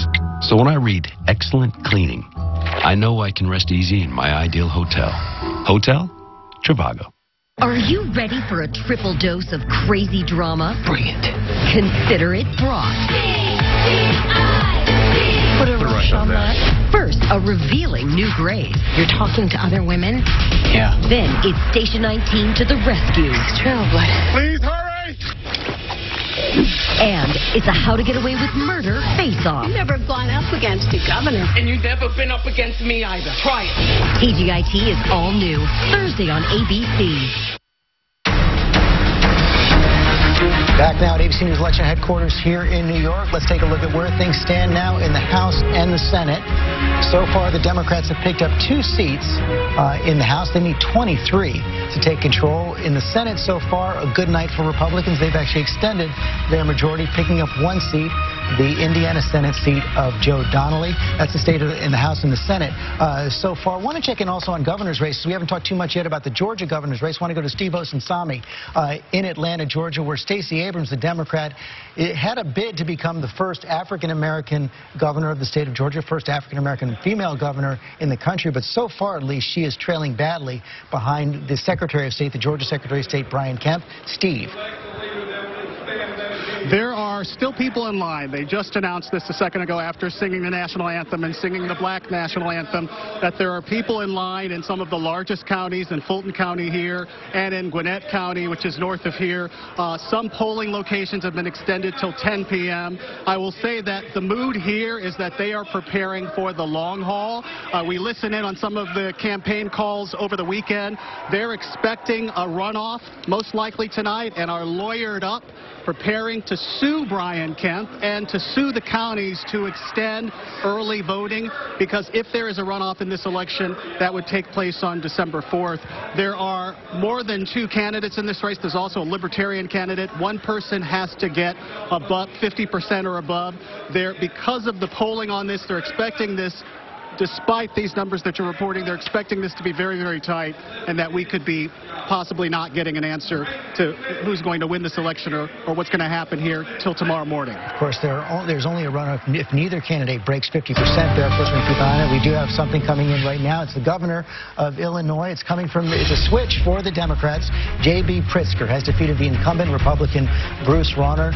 J.B. Pritzker, billionaire venture capitalist, close ally of President Obama, has become governor of the state of Florida, and Chris Christie, state of Illinois. I had Florida on my mind.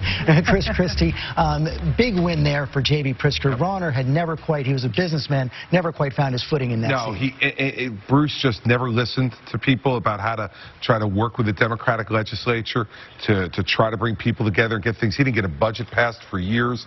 You just can't do that. When you're a Republican who wins in a blue state, you've got to work with the Democratic legislature and get things done.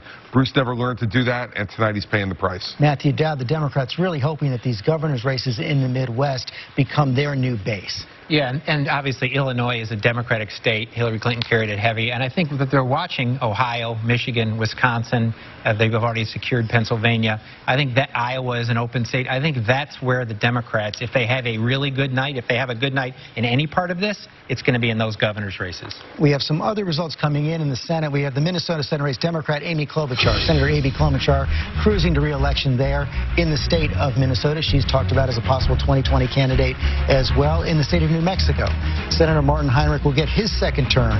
He defeated a contractor, Mick Rich, there in the state. He's going to defeat. He's behind right there, but we project that Martin Heinrich will win the Senate seat in the state of New Mexico. In New York, Senator Kirsten Gillibrand has won re-election. We project that she will win in the state of New York, and in the state of Wisconsin, Senator Tammy Baldwin will be re-elected in the state of Wisconsin. Stephanie Cutter, Democratic strategist, joining us as well. The women Democrats tonight doing pretty well. They are, and I think that we can see across the board that women are turning out. However, I think the women are turning out. I think men aren't going to Democrats at as high of a margin as we originally thought. There's still a lot left out there, but for the senators in blue states, they're winning handedly. We still have a lot of competitive races. How do you explain, though, the fact that the House doesn't seem to be coming in quite the way the Democrats hoped?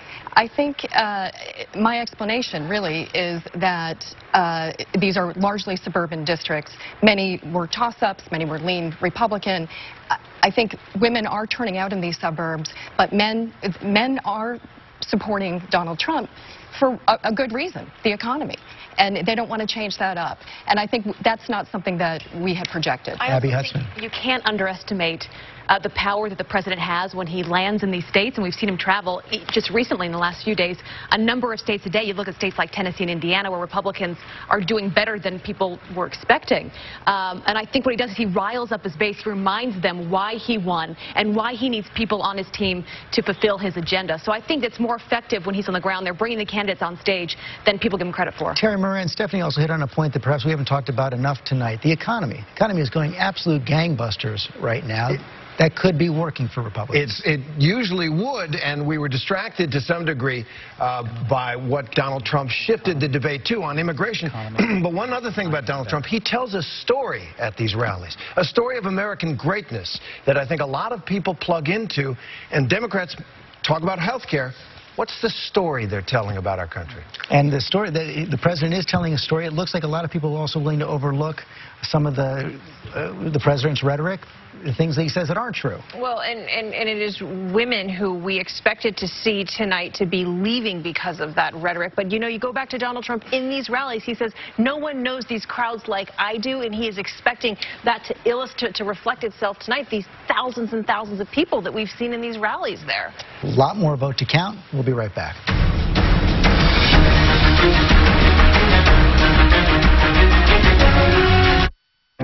Tried it, I felt better than I ever had, so I just kept on doing it. This is a true story about a relationship between a father and son. It's about how addiction affects relationships. I thought we were closer than most fathers and sons. I'm really sorry.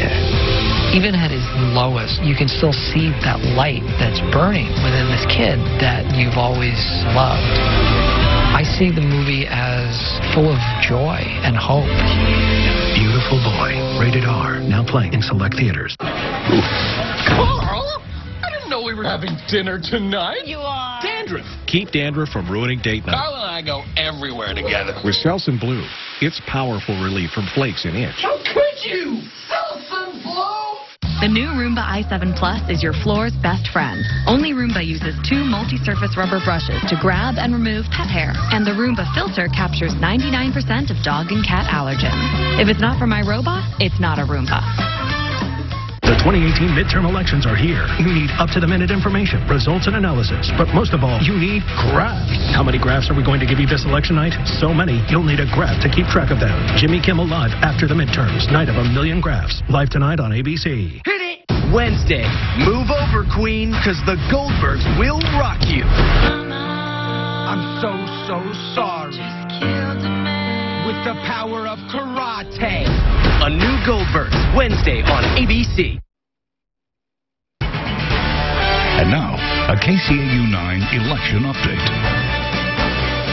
And good evening again from your local election headquarters. I'm Tim Seaman. And I'm Jenna Renstrom. Polls in South Dakota and Nebraska are now closed. You'll be able to watch for updated results at the bottom of your screen, but those numbers just starting to come into us. And if you're from the state of Iowa, of course, you have 1 hour left to go to those polls. And if you need information on where you want to get to in the next 40 minutes, you can go to SiouxlandProud.com. We have the polling places all there. Let's take a look at the big race in Nebraska in the Cornhusker State. Governor Pete Ricketts running for re-election against, he's a Republican incumbent, of course, against Omaha's Bob Christ. He's hoping to take the governor's seat for the Democrats. And in South Dakota, there will be a new governor elected. Republican Governor Dennis Dugard is term limited and not able to seek re-election. Former Republican Representative Kristi Noem is facing off against State Senator Billy Sutton, the Democrat. And if she were elected, she would become the state's first female governor, first woman to rule the state of South Dakota. Billy Sutton, meanwhile, looking to end a long drought for the Democrats, 4 decades since somebody with the blue on their back has been in the governor's chair in South Dakota. Early results from that stage is 10% of votes in, only separated by the slimmest of margins. So that will be an interesting race to watch. Another race we're watching in Iowa, that of the office for Governor Kim Reynolds being challenged by Des Moines businessman Fred Hubbell. Reynolds saying that she wants to build on the momentum that she's already put in place in the state. Our Jordan Furby is there at a watch party in Des Moines tonight. Jordan, what can you tell us at this point? Yeah, Jen and Tim, the watch party room starting to fill up. Of course, a lot of anticipation with Governor Reynolds' campaign, and I'm sure with Fred Hubbell's campaign as well, as the polls getting ready to close here in the next 40 minutes or so. Of course, this campaign, this election really has been about 2 distinct visions that both of these candidates see Iowa heading. Of course, Governor Reynolds wants to keep the status quo. She has touted many times that Iowa has been ranked #1 by U.S. News, World and News magazine with the lowest unemployment in the U.S., also touting that the state has a $127 million surplus. Of course, Reynolds was the first woman governor in Iowa history, trying to become the first elected woman governor in history, and really touting the slogan, "Keep Iowa Moving," which, let's not look past that the acronym spells out Kim. I'm sure that's kind of tongue-in-cheek. Reynolds has run on a pro-business agenda and touted the tax cuts that she says helps every single Iowan in the state. Now, Fred Hubbell, meanwhile, thinks that the state is on the wrong track and has mentioned very a lot of things that he would have changed. Number one being the reverse privatization of Medicaid. He also wants the levels of funding for public education changed. He would also increase the minimum wage in the state, restore funding to Planned Parenthood, obviously a hot button issue on that one. Wants to restore collective bargaining rights to public employees and scale back those corporate tax breaks that he says only favor the wealthy. Of course, Hubble, if he were to be victorious tonight, would be the first Democratic governor since Chet Culver won the state back in 2010. And an interesting kind of tidbit with these two, Hubble actually leads independent voters according to the last poll in the Des Moines Register, 45-39, and is leading according to women, 52-39. But then Reynolds, who, as I mentioned, trying to become the first elected women's governor, leads with men 50-40. Now, earlier tonight, we got to catch up with the chair of the Iowa GOP, Mr. Jeff Kaufman, and got to hear his thoughts ahead of the polls closing. Well, we always knew it was going to be tight. And if you don't have a bit of a stomach ache a couple hours before the polls close, I probably haven't done my job. But we knew it was going to be tight. I feel very good about where the governor is right now. We feel good about our federal and state officials. And look, it's always a good midterm if there is excitement. And obviously, the Democratic base is fired up, but the Republican base is also fired up. So tonight, we are to the point now where it is in the voters' hands, right where it should be in the end. So obviously a lot of excitement on both sides, both the Democratic side and, of course, the Republican side. As you can see, a big crowd filtering in behind us. They've been, of course, out enjoying each other's company, watching the results come in out in the lobby. But now most people starting to filter into the ballroom as we're hoping to hear some results right after the polls close. But as closely contested as this race has been, I have a feeling we're going to be here long into the night. Live in Des Moines, Jordan Furby, KCAU 9 News. We'll send it back to you guys. All right, Jordan, thanks for that update. I think he might be right there as well. A late night in Des Moines, but that's not the only place it could be very late tonight. A late night in South Dakota as that race with about 30,000 votes in so far. So close. Billy Sutton, 50% of the vote, Dr. Taylor, against Kristi Noem, who's a longtime favorite. Yeah, you know, the fact that Sutton is the polls, they've kind of traded first place back and forth over the last month or so, but the fact that Sutton, a Democrat in a state that is so Republican as South Dakota, is kind of amazing. But I think I would attribute that to the fact that Sutton is a more moderate or conservative Democrat, and I think he's being able to pull in some of those Republicans. We'll be back. The USS Sioux City Concept to Commissioning here on KCAU 9.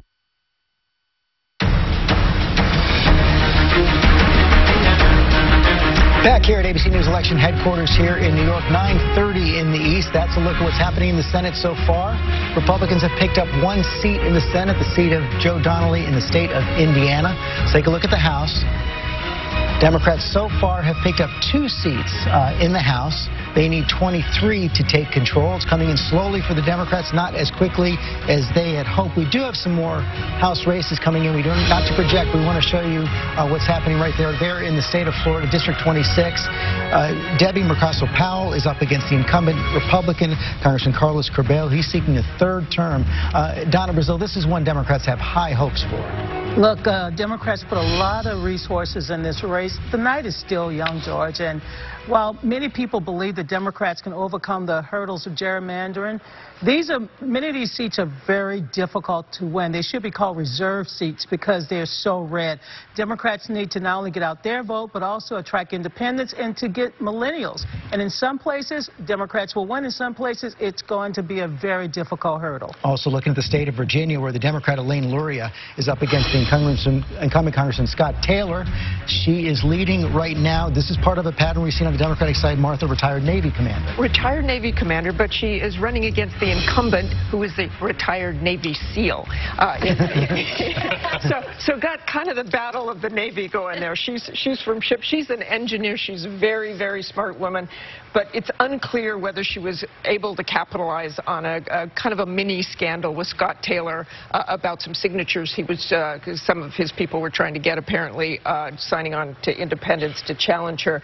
One fun fact about this, Luria voted for Taylor in the primary and the general election in 2016. She's running against him now. She's doing fairly well. Trump, of course, in this district won by a very slim margin, but a big, big military community. What a difference 2 years makes. Mary Bruce, this is a race the Democrats had identified they really thought they're going to win. Yeah, And so far, look, Democrats have not been seeing a lot of those races that they were looking for turning their way. But it is early. But that wave that they were expecting, you're not seeing that crest just yet. But keep in mind what states they're still keeping a close eye on. Pennsylvania, Virginia, New Jersey, a lot of those races that Democrats are closely watching, we still are waiting to hear. Waiting to hear that. We're also waiting to hear from the state of North Carolina, where Dan McCready, an Iraq war veteran and Democrat, is up against the Mark Harris, the Southern Baptist patch. You see, that is very close as well, Martha. This is another toss-up, but one Republicans felt they had a little bit of a better handle.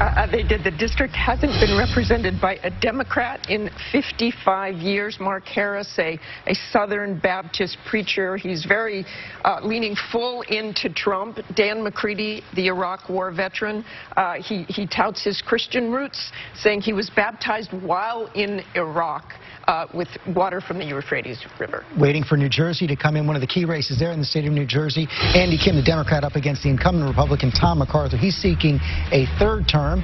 MacArthur leading right now, a lot of votes yet to come in.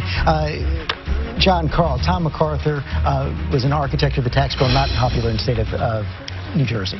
No, but and Republicans were worried going tonight that there could be a bloodbath in New Jersey. I had one Republican operative tell me you could see a situation when they lost all their House seats. That's not happening. That is not happening. We've seen Chris Smith won. That was a safe district, and we see MacArthur with a lead there. Chris Christie, of the incumbent Republicans in danger in New Jersey, is MacArthur the one who has the best shot? MacArthur will be the strongest. It's the strongest district of the ones that are in play. CD2, which was Frank LoBiondo, who has retired, that one will probably be lost tonight to Jeff Van Drew, a Democratic state senator. And the one to really watch tonight, I think, about whether Democrats are going to get a majority or not, is the 7th district. That's Leonard Lance against Tom Malinowski. There has been a ton of money spent there. Lance is a long time. His father was a legislator. His grandfather was a legislator. His father wrote the New Jersey Constitution. He's the Republican against Malinowski, who is a very talented candidate. Whoever wins that one, I think, may tell us a lot about who's going to win the House. Let's go back to Nate Silver right now. What are you seeing in your forecast now as this vote is coming in? So we are waiting for calls. We're in a bit of a holding pattern like the rest of the country, I think. There are a few races. Mike Kaufman's district in Colorado, for example, is a likely Democratic pickup. We have not called it yet. There are a couple in Virginia where Democrats are up by a percentage point or so, but 90% plus of the vote is in.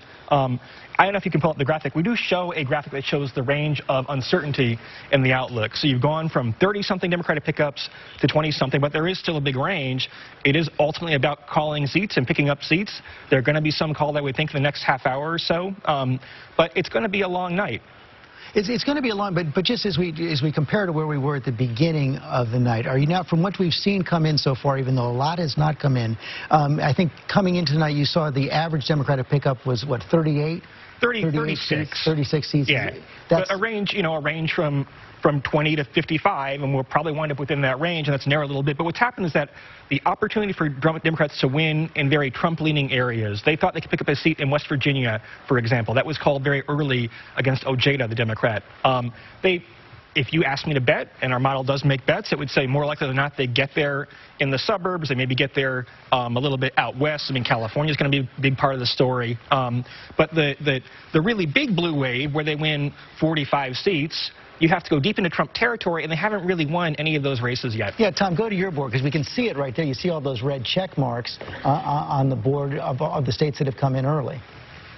You see them all here. Florida, they're still performing well. Republicans did very well in Florida, only losing so far 27. We're still holding out in 26. But, George, the other thing we have to talk about here, we're still waiting on 85 races. There are several races in California where Democrats think they're going to do well. There are races in Texas that Democrats feel they can pick up some seats. We still have Michigan. We still have seats in New Jersey. And, of course, we haven't even talked about Pennsylvania yet. Redistricting there is going to help Democrats. Matthew Dow, you talked about Florida in 2000. If we're waiting for California House seats, we could be waiting a month. Yeah, because it's a huge chunk of those are ballots by mail. They have to count them over days and days and days and days. If we get to California and the Democrats that are at 20 seats or net 19 seats, we could be here 10 days from now.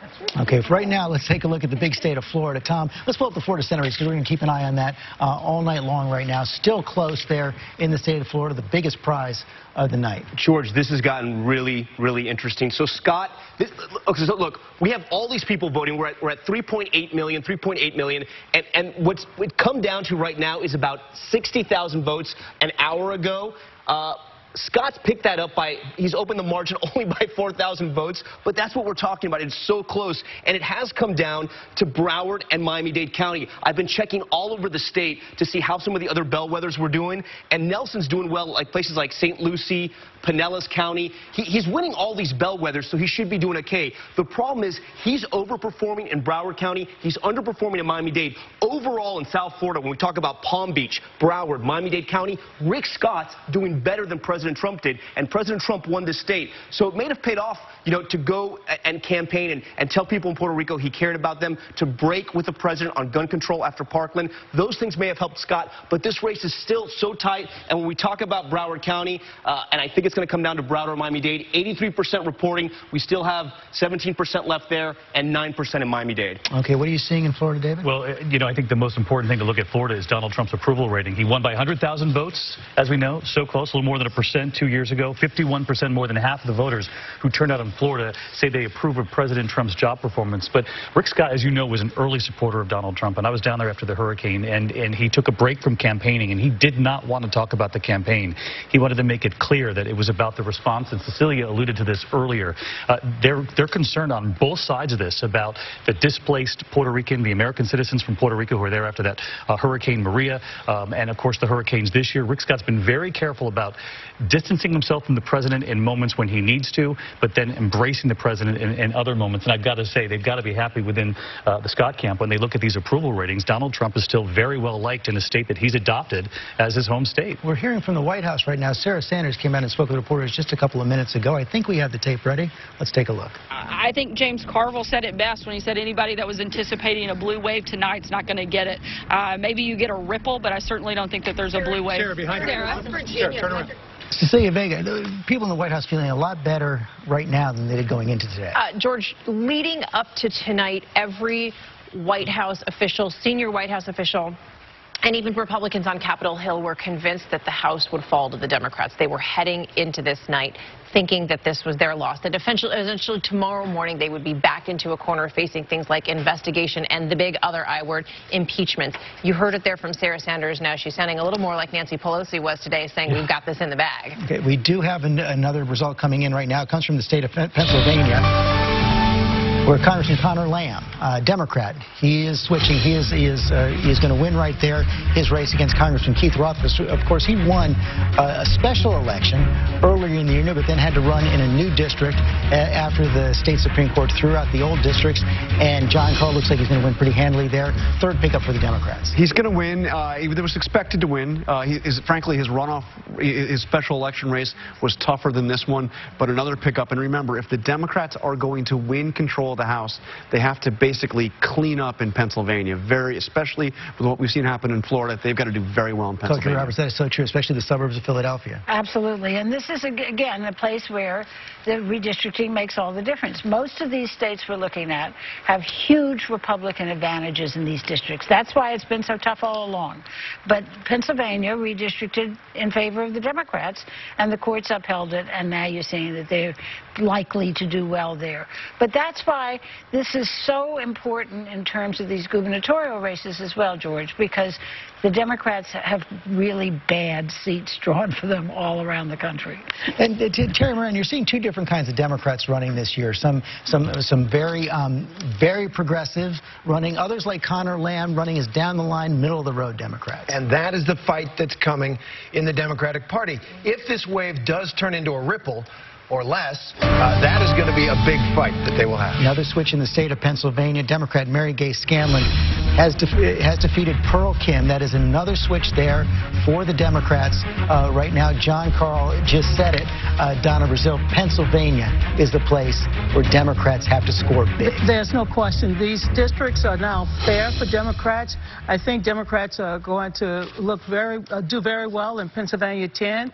Pennsylvania 16. I spent time in Pennsylvania, Georgia. I found myself one morning in Paola, and I kept saying, where the hell am I? And they said Chester County.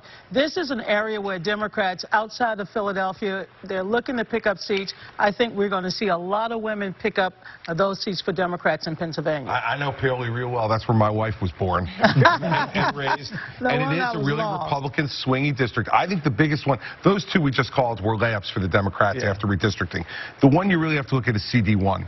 Because you got an incumbent Congressman Fitzpatrick who is there, who's been popular. It's going to be a very close race. If Fitzpatrick loses, then you're going to really see the Democrats, I think, run the table in Pennsylvania. If he doesn't, that may be another one of those seats like CD7 in New Jersey where it's going to show that's where they came up short. Stephanie Carter, this has become a battle of attrition for the House.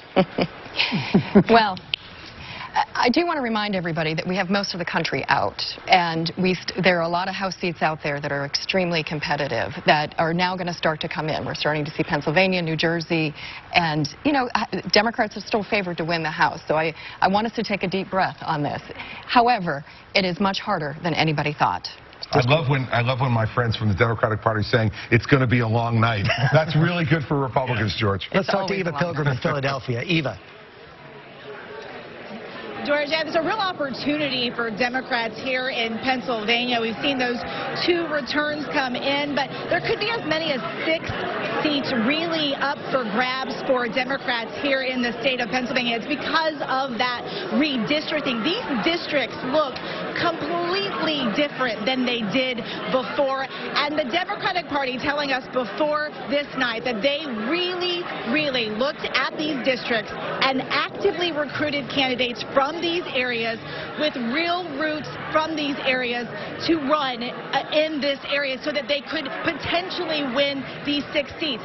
If they could get 6 seats in Pennsylvania, that would put a real dent in that 23 that they need to make this flip. The other big story here in Pennsylvania, it's a big night for women. We have seen already Mary Gay Scanlon win. There are potentially 3 other women from Pennsylvania that could tomorrow morning wake up as Congresswomen. At this point, before tonight, there were no women going to Congress. Eva, sorry about that. That was the chime. That means there is another switch is coming from the state of Colorado, where Jason Crow, former Army Ranger, has defeated Congressman Mike Coffman there in the state of Colorado. Martha Raddatz, again, a veteran. A veteran defeating a 5-term congressman, Republican, a former Army Ranger, served in Iraq and Afghanistan. He is a first-time candidate. He wasn't even considering a run until Trump won, and it looks like he did it tonight. Nate, so we're going to have to go to a break right now, but still everything coming in for the Democrats, what they needed. Yeah, they are getting what they needed. They're not getting any more than they need, so their margin's a lot thinner. We don't have the Coffman call yet in our model. That will help Dems a bit. That's maybe their best pickup so far. They've won. Look, they've won all the layups. They've won all the likely Democratic races. There's been no gigantic surprises. They haven't, again, won a lot of key toss-ups yet, and so that means it's going to be like kind of a slog. Okay, we'll take a quick break.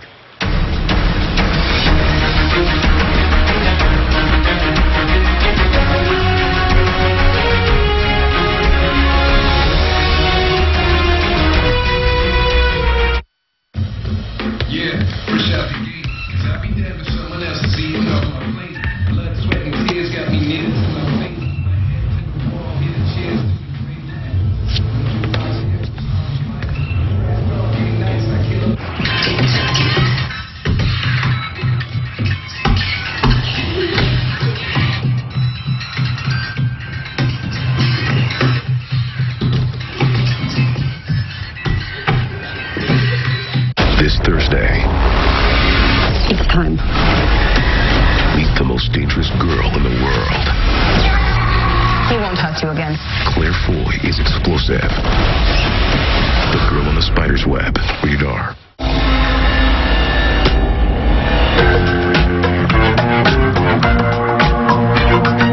I believe in miracles.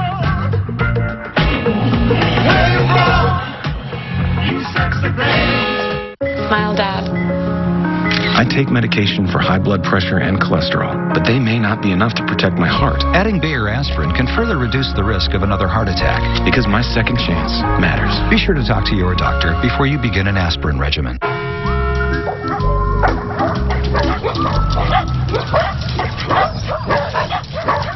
Fender biter. Seen it, covered it. We know a thing or two because we've seen a thing or two. We are farmers. Bum, bum, bum, bum, bum, bum.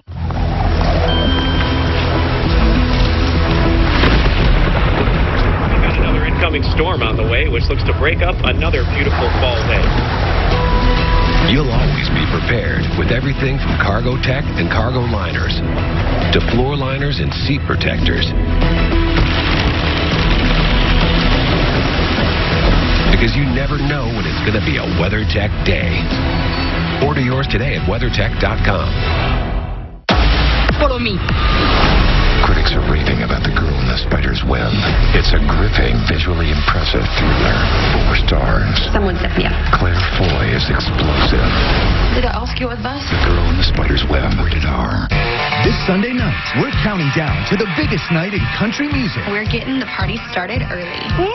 I'm just really excited. With the biggest stars. Oh, wow. And the biggest moments with Robin Roberts and Luke, Carrie, Brett, Lady Antebellum, Sugarland, Darius, Keith, and so many more.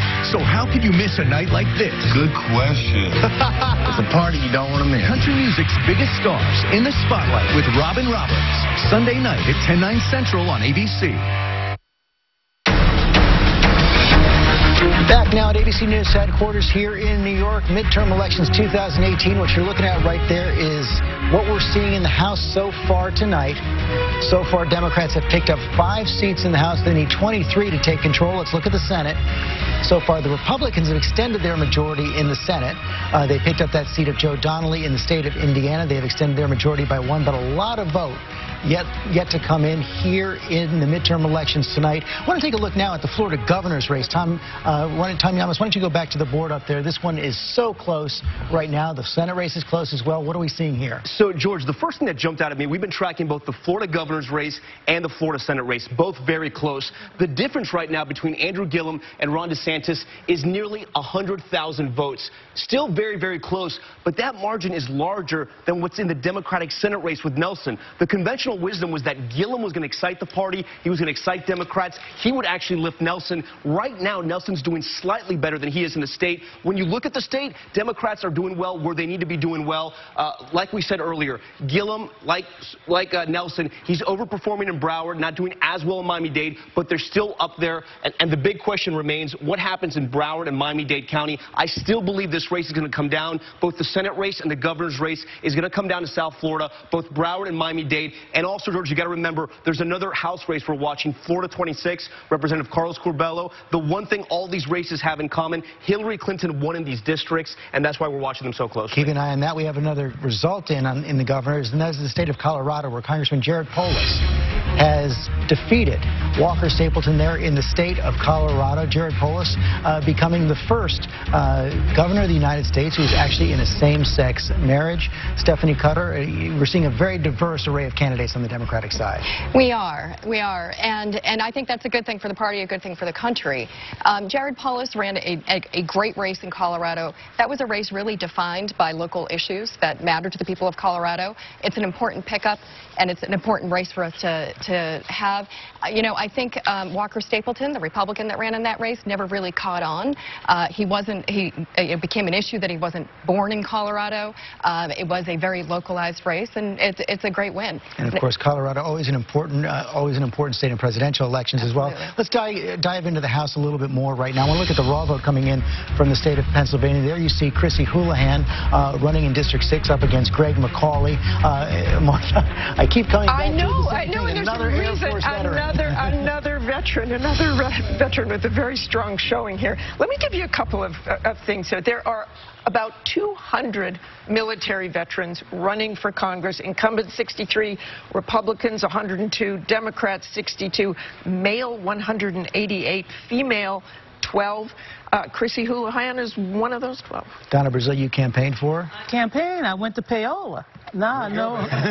Paola, not Paola. Okay. My mother will yell at me if I let that get wrong. Come on. Look, Martha said it. She's one of many veterans that's running across the country. She ran on education, health care. When I was up there in Pennsylvania, people turned out to support her. She is really one of the brightest stars in the new Democratic horizon. I talked to her just a couple of weeks ago, and she felt very confident. She was sticking very much to the issues up there, and, of course, her service. Of course, this is one the Democrats have to win. Well, and also to take the big picture of Pennsylvania, we have 6 potential pickups left for Democrats. Right now, we're tracking the Democrats are leading in all 6 of those. One's very, very tight, just a handful of votes, but they are tracking to do very well in Pennsylvania. Yeah, and we've got another one coming in Pennsylvania right now, Pennsylvania 7. Let's take a look. Actually, this is different. We now have a result coming in, and this is from the state of Minnesota, where Democrat Dean Phillips is a projected winner. They're in the 3rd district of Minnesota, defeating the incumbent Congressman Eric Paulson, seeking a 6th term.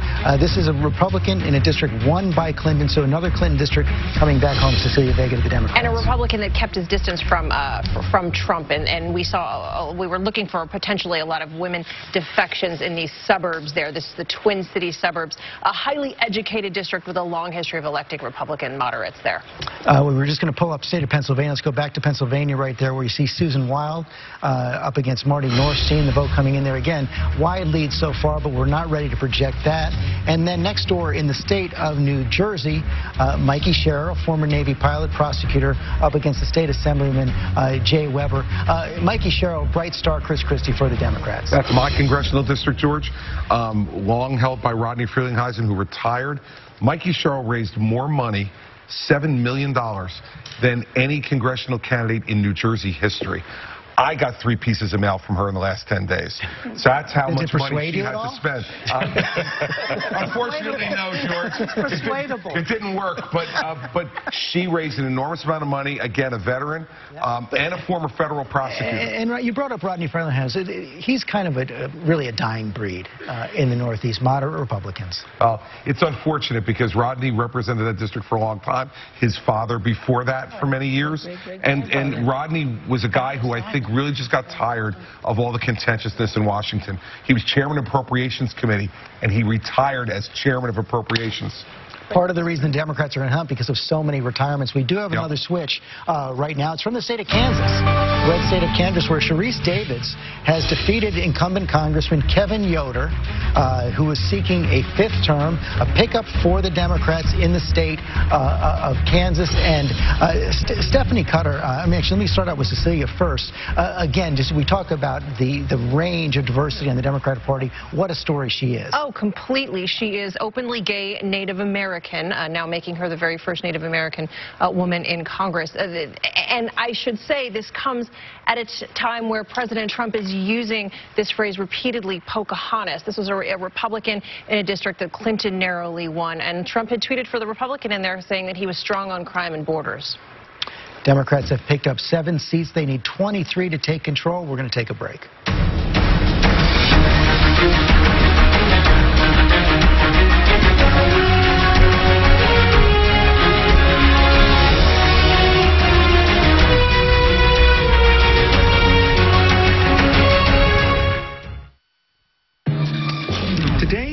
Steal Christmas in style. If I'm going to become Santa, then I need to get into character.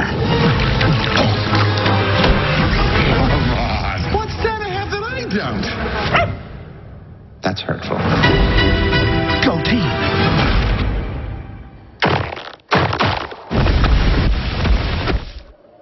And it's the loudest snow I've ever heard in my life. The Grinch, rated PG. Geico makes it so easy to manage my policy.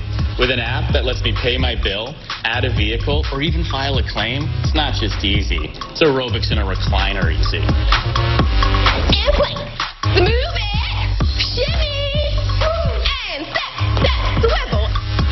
Keep it going, kick, hold, kick it out, and kick, and kick. It's not just easy, it's Geico easy. Feel the bird. Today is a special day for our rookies. Everybody gets a new training officer. Just looking to get the most out of the experience. Quiet time, starting now. You think you're the first rookie to date a cop? You risk losing it completely if you're ever found out.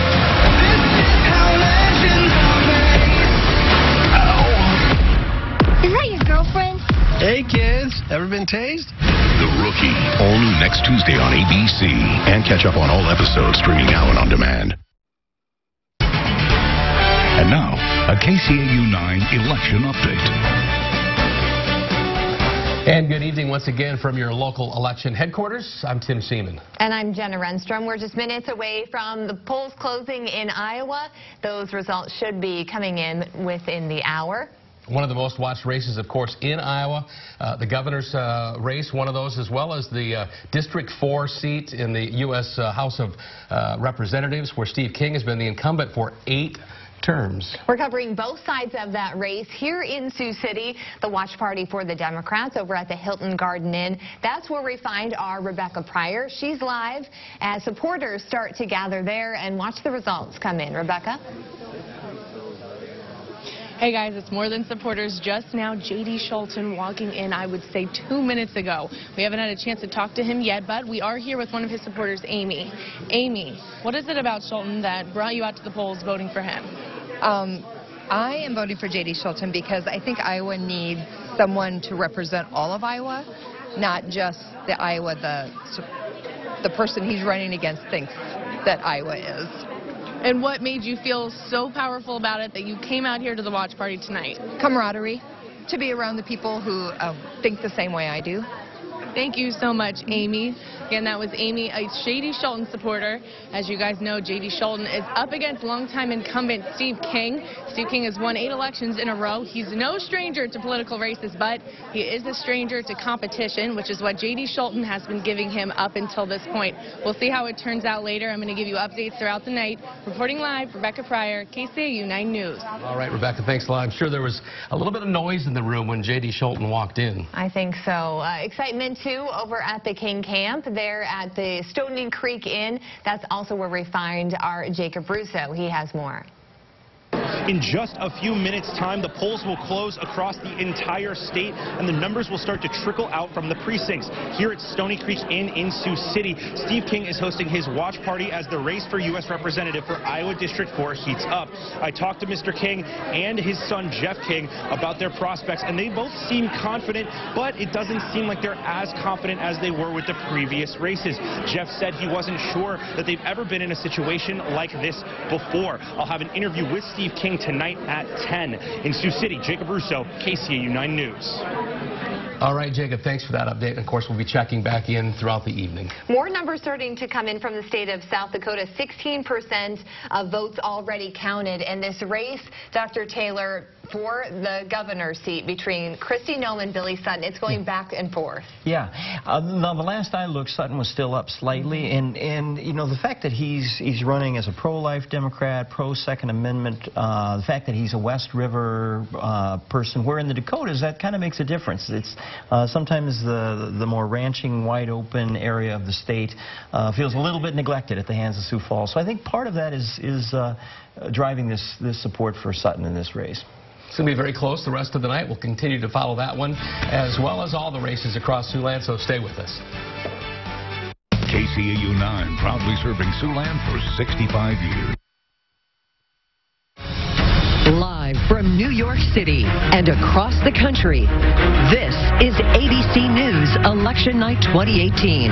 Now reporting, George Stephanopoulos. And we are here at our election headquarters here in New York, and what you see there is the story in the House right now. That is the big story of the night.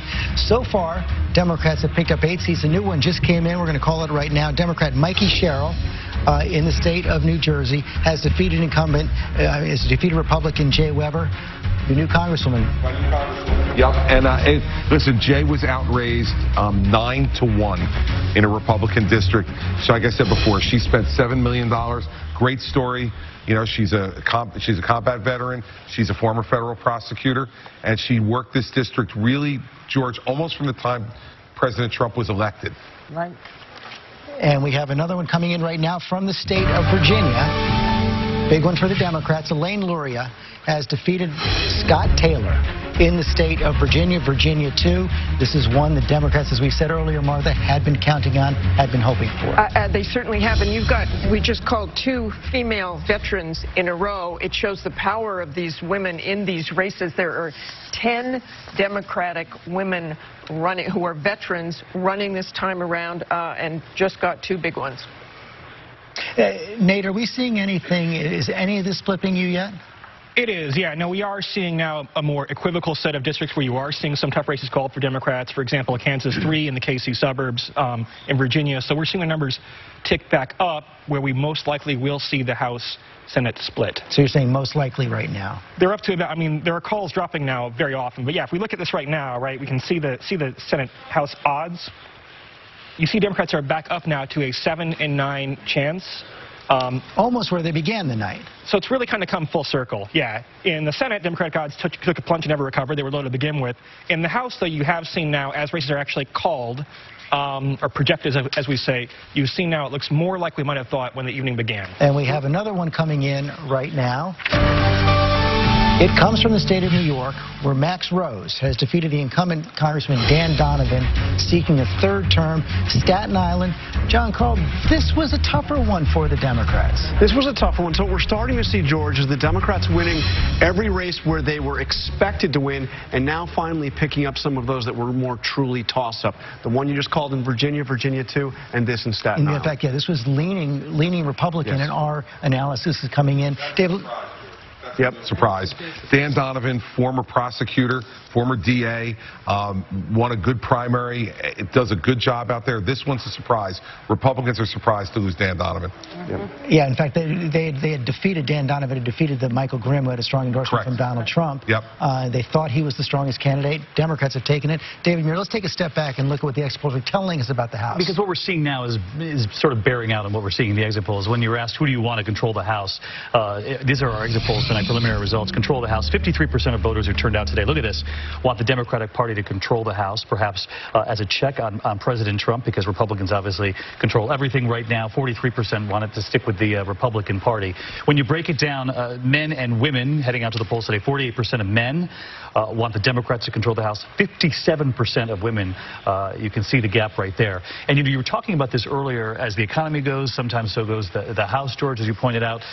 People do believe the economy is good shape. 67% say excellent or good shape. But look at this. When you break it down, have you felt the effects of this improving economy? Far right of your screen there, 49%, about half of the voters turning out today say they feel exactly the same as they did a couple of years ago. You know, let me bring this to Matthew Dowd. We saw that 10 points in the generic in our exit poll.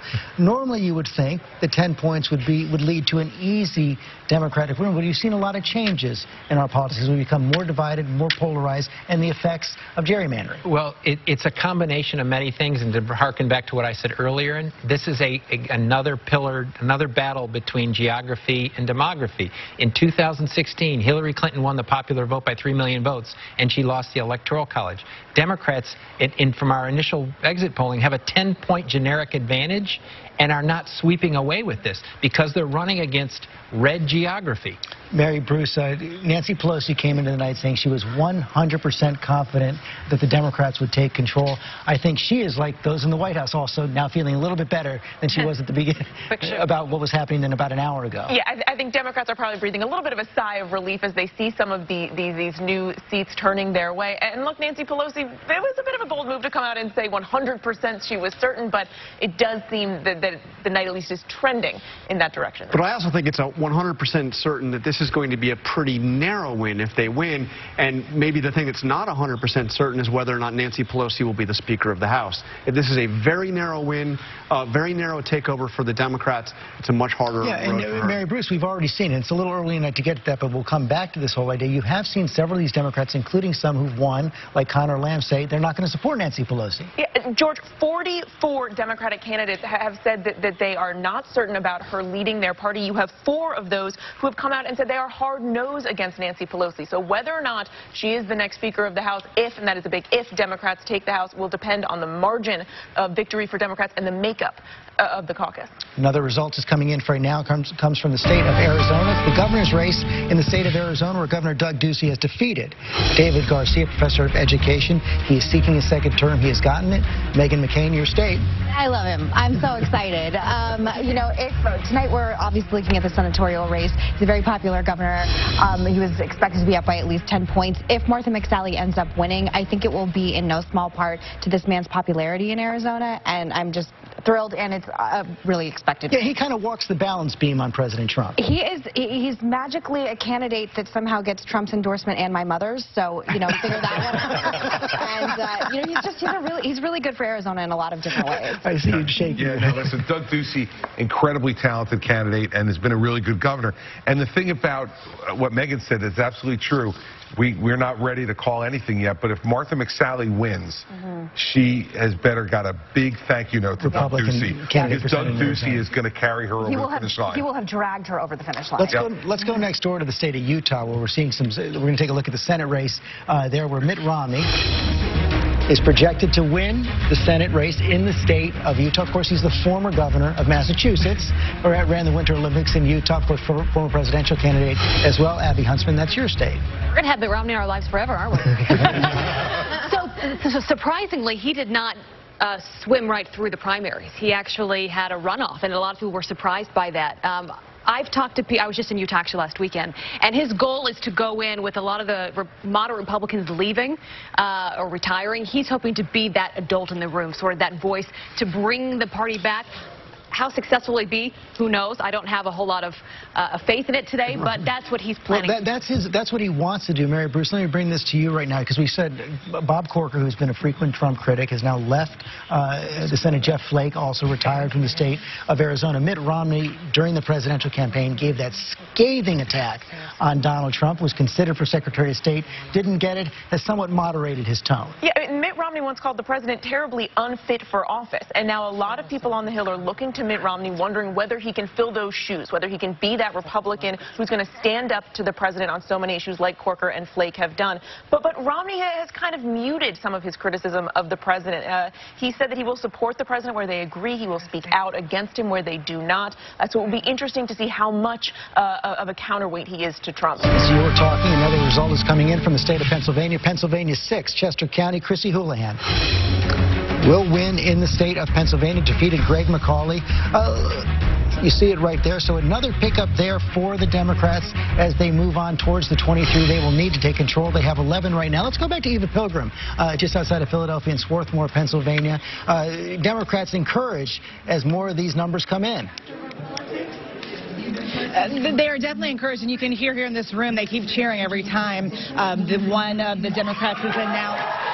Right now on the stage, Mary Gay Scanlon is giving her a speech talking about this hard-fought battle. This was, her race at least, was one that we were predicting the Democrats would win. And the Democrats should pick up some of the seats here in Pennsylvania because of that redistricting. The really interesting thing that we're seeing play out here in Pennsylvania is the number of women. There were no congresswomen representing the state of Pennsylvania prior to this, and there's the potential for 4 women to go to Congress from the state of Pennsylvania, and that will be really interesting to watch as it plays out. How many seats will the Democrats be able to pick up here in Pennsylvania? That is the question, but chipping away at that 23 total that they need, George.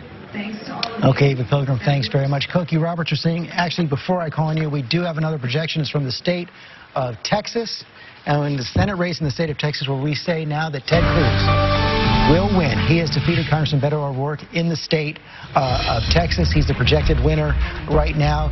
Matthew Dowd, your state, Ted Cruz in the red state. It's a close win, but it's a win. Yeah, it's a win, and you know, as we talked earlier in the evening, Beto lit the fire of a lot of people, but this is still a very red state. It's moving, the growth of the Latino population, it's moving, and Beto made a game run. It probably will lose in single digits when the end of the night is in, which is the first time a Democrat has got that close in 25 years. But it's still a red state. What happens to someone like Beto O'Rourke, who, as you say, lit the party on fire, raised so much money, raised a lot of hopes, doesn't get there, doesn't have a congressional seat anymore? Where does he go?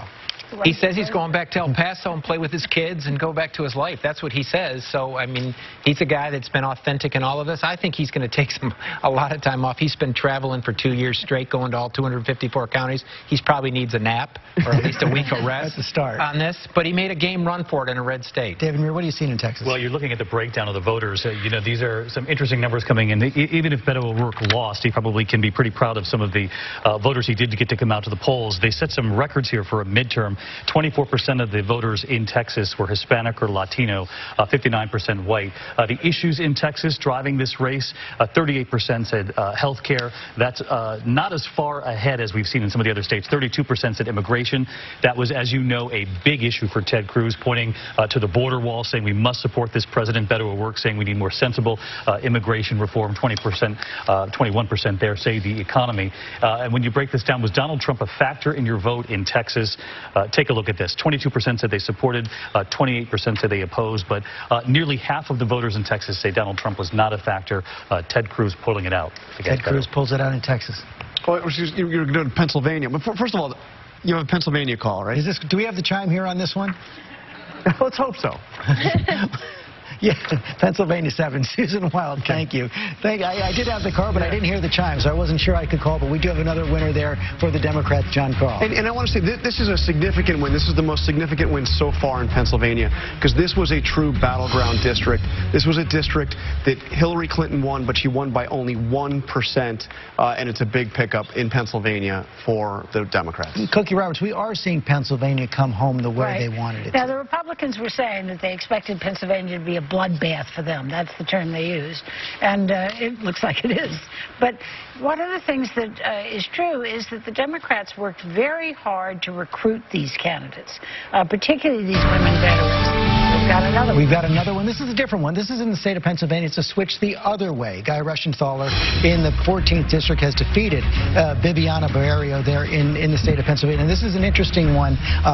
Mary Bruce, this was an open seat. Connor Lamb had won the special election, but then he moved next door to the 17th district, so this was an open one. Republicans get to keep it. Yeah, Connor Lamb switching districts in the middle, which gets to the big conversation we've been having about redistricting here in the state. So interesting that despite the fact that most of the redrawing there favored Democrats, in this one seat obviously helped the Republicans. And let me just add, another veteran. one more veteran right there. Veteran, we're going to take a quick break.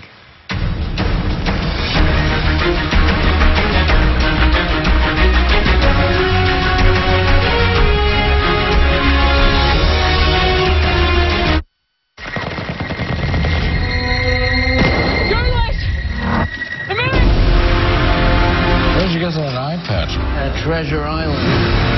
I need a photographer. Any good? The best. You're prepared to sink your country into civil war. We have to go back. We'll die if we go back. I would have liked a more normal life. Maybe I just don't know how.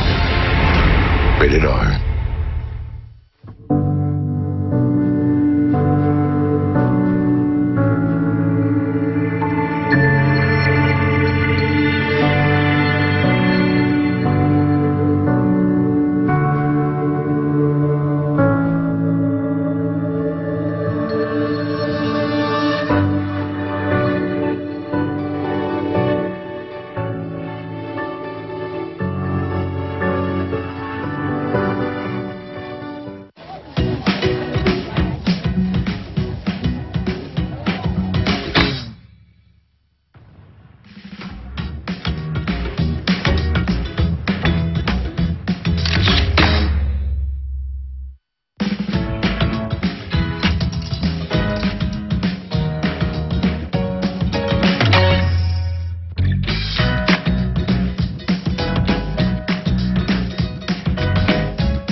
Having dinner tonight? You are. Dandruff. Keep dandruff from ruining date night. Carl and I go everywhere together. With Selsun Blue, it's powerful relief from flakes and itch. How could you? Selsun Blue! Now this is good. We're talking dancing while eating good. The new creamy Vermont mac and cheese bowl. One of the many new craveably delicious bowls from Marie Callender's. It's good mood food.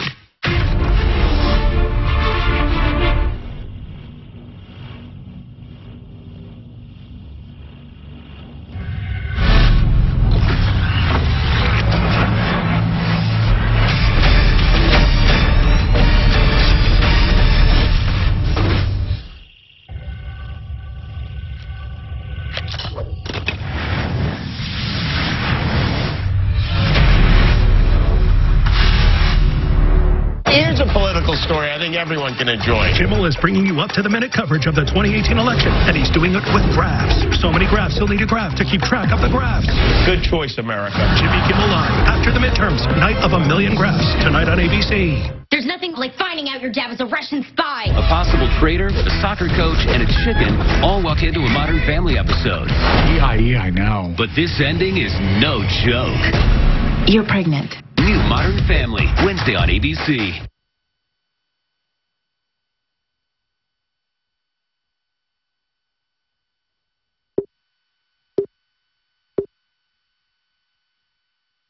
This is an ABC News election update. Now reporting, George Stephanopoulos. And what we're reporting right now is that Republicans will keep the Senate. ABC News can project that Republicans will keep control of the Senate. Just been decided on the heels of another win in the state of North Dakota, where incumbent Democrat Senator Heidi Heitkamp has been defeated by Congressman Kevin Cramer, third-term congressman. President Trump worked hard to get him into the race. Heidi Heitkamp came from behind 6 years ago, could not do it this year. John Carl. This was another one of those votes where Kavanaugh loomed so large. She voted against Kavanaugh for the Supreme Court.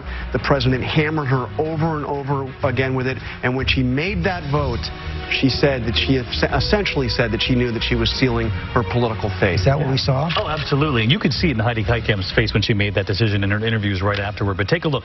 The exit poll shows us very clearly Heidi Heitkamp's vote against Kavanaugh. 8% said it was the most important factor, but more telling is that second number right there. 34% say it was an important factor in their vote.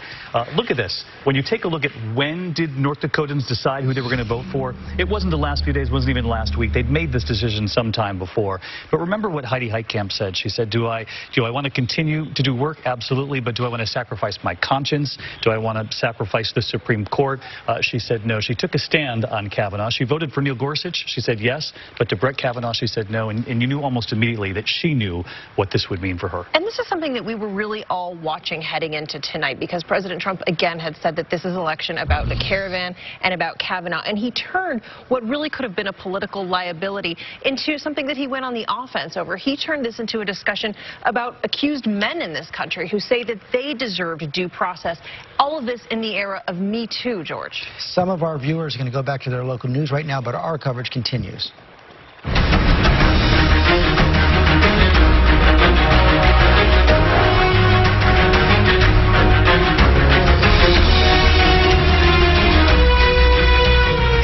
Back now here at ABC News headquarters here in New York, where we've just projected the Republicans will take the Senate. Tonight we'll hold on and keep control of the Senate.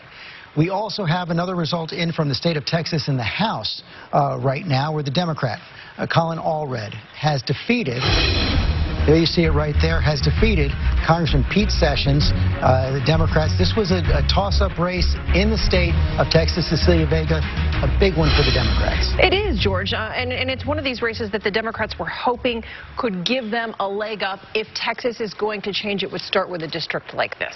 Former NFL linebacker. Let's talk a little bit more about the Senate right now as well, though. Chris Christie, I want to bring you back in here. What we're actually seeing is a vindication in the Senate of the president's strategy on two fronts: where he campaigned, who he got to run. Yeah, no, listen, absolutely, George. And I think, it was a good map for us, and the president played to the good map.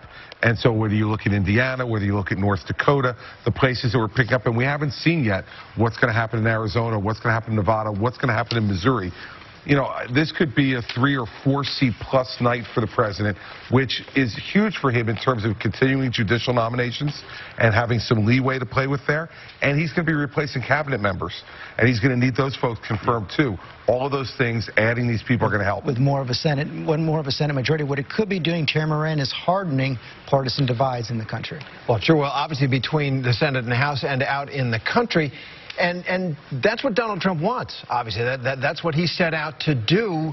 He was told, focus on the economy, and he decided not to. On the Kavanaugh effect, I wonder if it would have been the same decisive factor in that North Dakota race or other race had it just been the first hearing on constitutional issues. It was, I think for many voters, the way it looked like Democrats played it, leaking it, it seemed at the last minute, just before the Senate vote, it alienated, perhaps even more deeply, a lot of voters. Mary Bruce, did you see any second-guessing among Senate Democrats about how that all went down? No, and actually, I was just out speaking with Heidi Heitkamp in North Dakota. She told me she had no regrets about the way that this played out, no regrets about her decision. And what's interesting to Terry's point is she actually said that a lot of her decision to vote no on Kavanaugh had more to do with Brett Kavanaugh's temperament, the way he handled himself during those hearings, as well as obviously the other concerns about alleged sexual misconduct, but that it was a broad reason for why she opposed him. But what's interesting, when you look at the numbers here, 34% say that her vote on Kavanaugh was important. Only 31% say it wasn't a factor. To David's point that it seems a lot of people in this race made up their mind early. It is a race, of course, that Donald Trump, or a state that Donald Trump carried by 36 Nate, I'm going to take a chance here. I see you try and catch my eye. What do you have there? So as badly as things are going for Democrats in the Senate, these are some pretty good results in the House. Winning Texas 32, winning Staten Island is a pretty big upset and a surprising upset in a place that tends to like President Trump. So our forecast is now back up to showing a Democratic gain of 33 seats. That's about where we started the evening. Where that becomes higher or lower will depend on California. Boy, if that was an EKG, Democrats is giving them a little bit of heart failure, but they're liking it better where it is right now. We're going to take a break.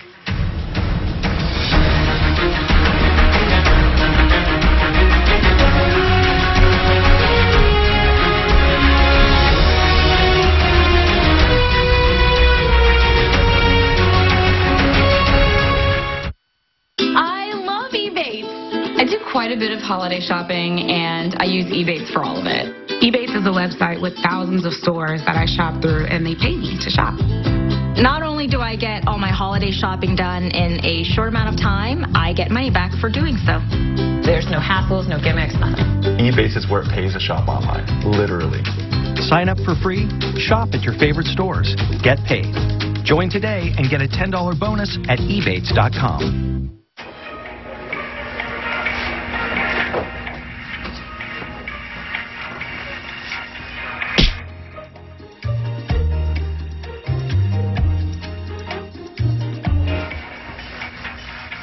Boy Erased is the movie Rolling Stone, Time Magazine, and the New York Times are all talking about. It has the power to change lives. 4 stars, one of the very best pictures of the year. I will always love you.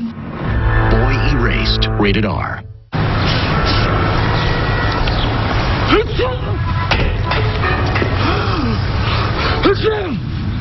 New Alka-Seltzer Plus Power Max Gels. Concentrated power. 25% smaller pill. Max your cold relief with Alka-Seltzer Plus. I got a female, mid-30s. We're going to need all investigators. Homicide. This case was a puzzle. What did the robber look like?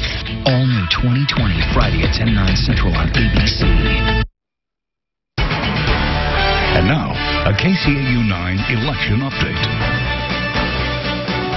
Good evening, and thanks so much for watching. We have some numbers coming in from Iowa, Nebraska, and South Dakota as we continue to cover your local election. And here's the Iowa governor's race. Incumbent Governor Kim Reynolds looking for her first election win against the Democrat, Des Moines businessman Fred Hubbell. And you see the numbers, about a 10% swing there. Again, these are all early numbers that you're going to see. In the U.S. House, Congressman Steve King has represented Northwest Iowa since 2002. Look at how close this race is right now. Again, this is with not all the votes counted, but J.D. Schulten taking a lead at this point with 50% of the vote.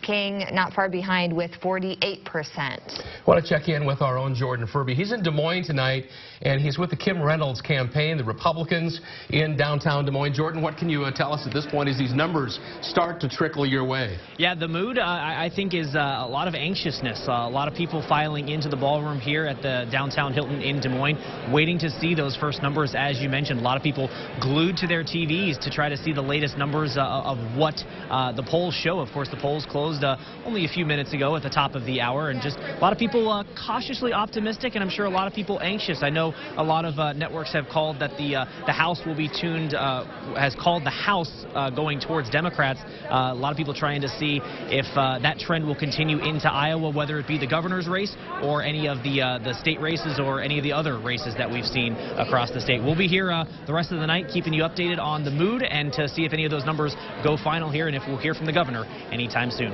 Live in Des Moines, Jordan Furby, KCAU-9 News.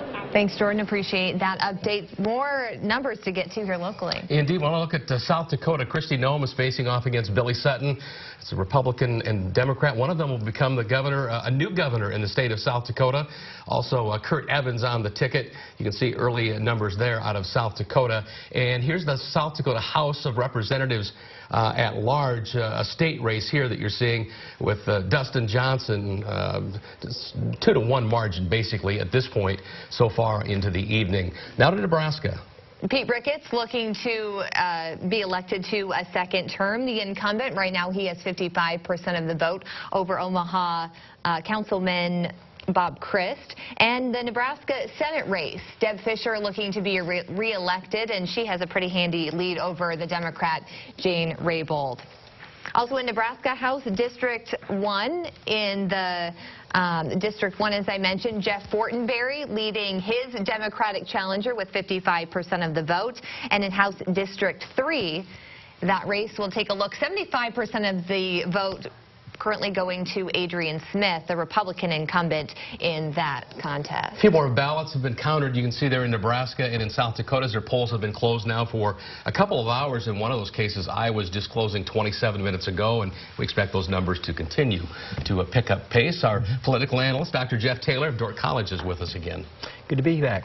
Jeff, you've been watching not only the local races, nationally as well. Just some thoughts on how things are panning out this evening. Well, I saw that ABC just a few minutes ago called the Senate for Republicans to continue to have dominance in that chamber of Congress. And I don't think ABC has done it yet, but I heard that another network had called the House for the Democrats.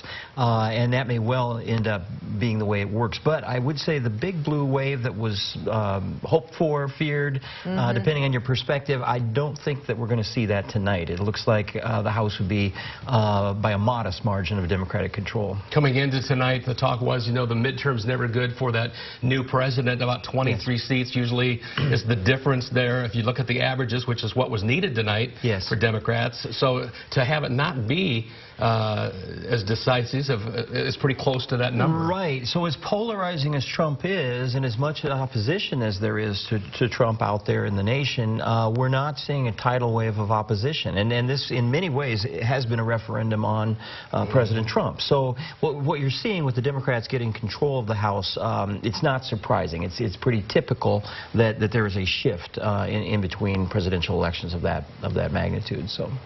We're not far along from more results coming in, of course, in our 10 o'clock newscast. And we've got our rest of our news team, of course, you've been hearing throughout the evening, out not only in Des Moines, as we just heard from Jordan Furby a few minutes ago, but here in Sioux City, we'll have the congressional, the district congressional race covered for you.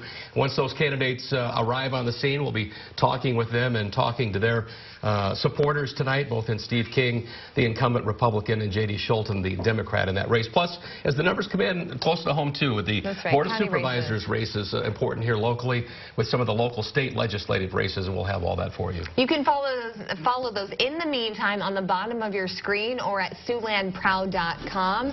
We're updating our website results. We'll see you back here in a half hour. Thanks for watching. The USS Sioux City Concept to Commissioning here on KCAU-9.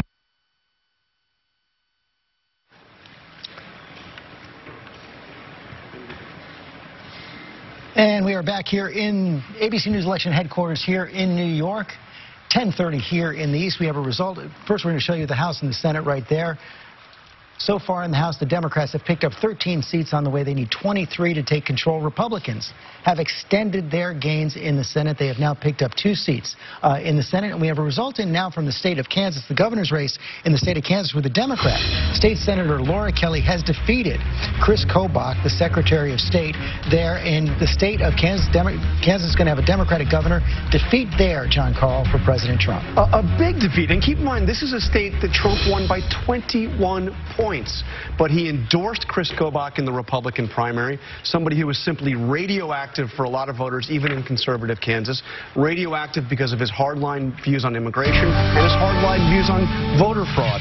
And now he has lost. And you're hearing that chime because we have another switch in the House. This one comes from the state of Michigan, the 11th District in Michigan. Haley Stevens has defeated Lena Epstein, the Republican Lena Epstein, another woman there for the Democrats, winning in the state of Michigan.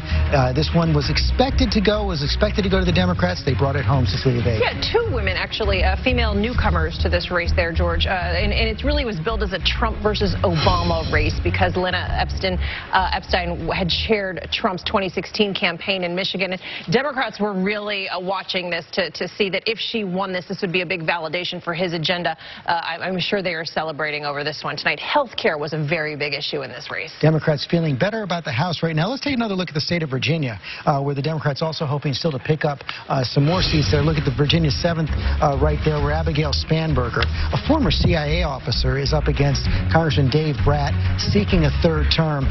Martha Raddatt's national security experience here. This was one where the Republicans had hoped and hope still that Dave Brat can hold on. They certainly have been hoping that, but Abigail Spanberger, former CIA officer, there was a little blowback on that because some of her records about being a CIA officer were released inadvertently by the post office, telling about some of the things she had done in the past. Trump won this district by 6 points. In 2014, Dave Brat upset the House Majority Leader, let's remember that, Eric Cantor, in a primary by taking a hard line on immigration, and he is a member of the Freedom Caucus. And yeah, Mary Bruce, this is a real switch there in the House. Dave Brat, one of the hardest of hardliners in the House Republican caucus. Yeah, and he is not afraid to speak out. He is one of the most vocal members of that far-right caucus. To lose that voice will be interesting to see what that means then for the makeup of that particular group, that far-right Freedom Caucus in the House. It has not happened yet. Nate, what are we seeing on your forecast right now for the House? So we have Democrats back up to a gain of about 32 or 33 seats. It really has come full circle in a lot of ways. Wow. You're seeing them win, again, some of these tougher races right now. New York State, there are a lot of races out. Remember, polls here close at 9 p.m., so we're just starting to see more returns reported. That could give Democrats some upside, potentially, New York and California. Upside for the Democrats there. Let's take another look at the state of Florida right now, where you have those close races there for Senate and governor in the state of Florida. Let's take a look at what we're seeing coming in now.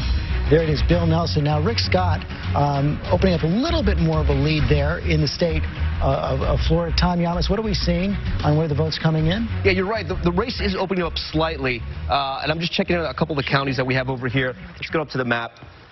So we talked about Broward County, 99% reporting. Nelson at 69%, Scott at 31%. Like we said, he outperformed Hillary Clinton here. Down in Miami-Dade, we go a little further south to Miami-Dade, 98% reporting in. Nelson's at 60%. Scott at 39. Scott's still doing better than President Trump did in South Florida, but this race is really, really close, so that's why it has not been called. From what we've heard from our sources in the White House, President Trump is monitoring this state very closely. It's the one he cares about. Why don't you put up the governor's race while we're there in Florida? All right. We'll go over to the map here. Yeah. And what we had said earlier was that Gillum wasn't tracking with Nelson. He actually was doing slightly worse than, and it is a similar story here. It's gotten a little bit closer, but not as close as they'd want it to be. Gillum's still under by, close to 70,000 votes there, 80,000 votes. But again, this one is so close to call, coming down to South Florida. We'll see how it ends up, but it's just these margins are so close in Florida, George. But George, 99% of the vote is now in Broward County, 98% in Miami-Dade. Most of the vote down there in South Florida has been counted. Alex Castellanos, looks like the Republicans might be on their way to pulling this out. Pulling it out in Florida, yes, and this looks like it's outside the margin of error for a recount. So, and of course, one thing here we've seen is that both Gillum and Nelson were way up in the polls. We've seen polls giving them 5, 6, 7% leads.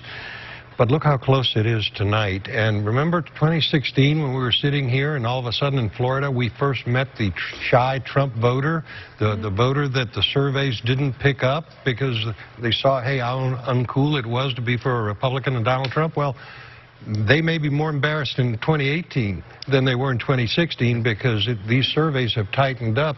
there may be a blue wave, but there's a red one too. And if Rick Scott pulls this off, there's no question he was buoyed by his handling of the hurricanes in Florida. He had a lot of airtime in these last couple of months. You got to think about a couple of things here. Unemployment in Florida, 3.5%. That's lower than the national average right now, 3.7%.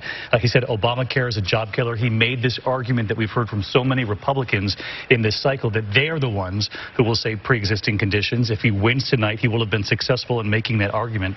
And when you look at Florida, Donald Trump's approval rating in Florida, we keep coming back to this number. Let's just see if it's been refreshed tonight.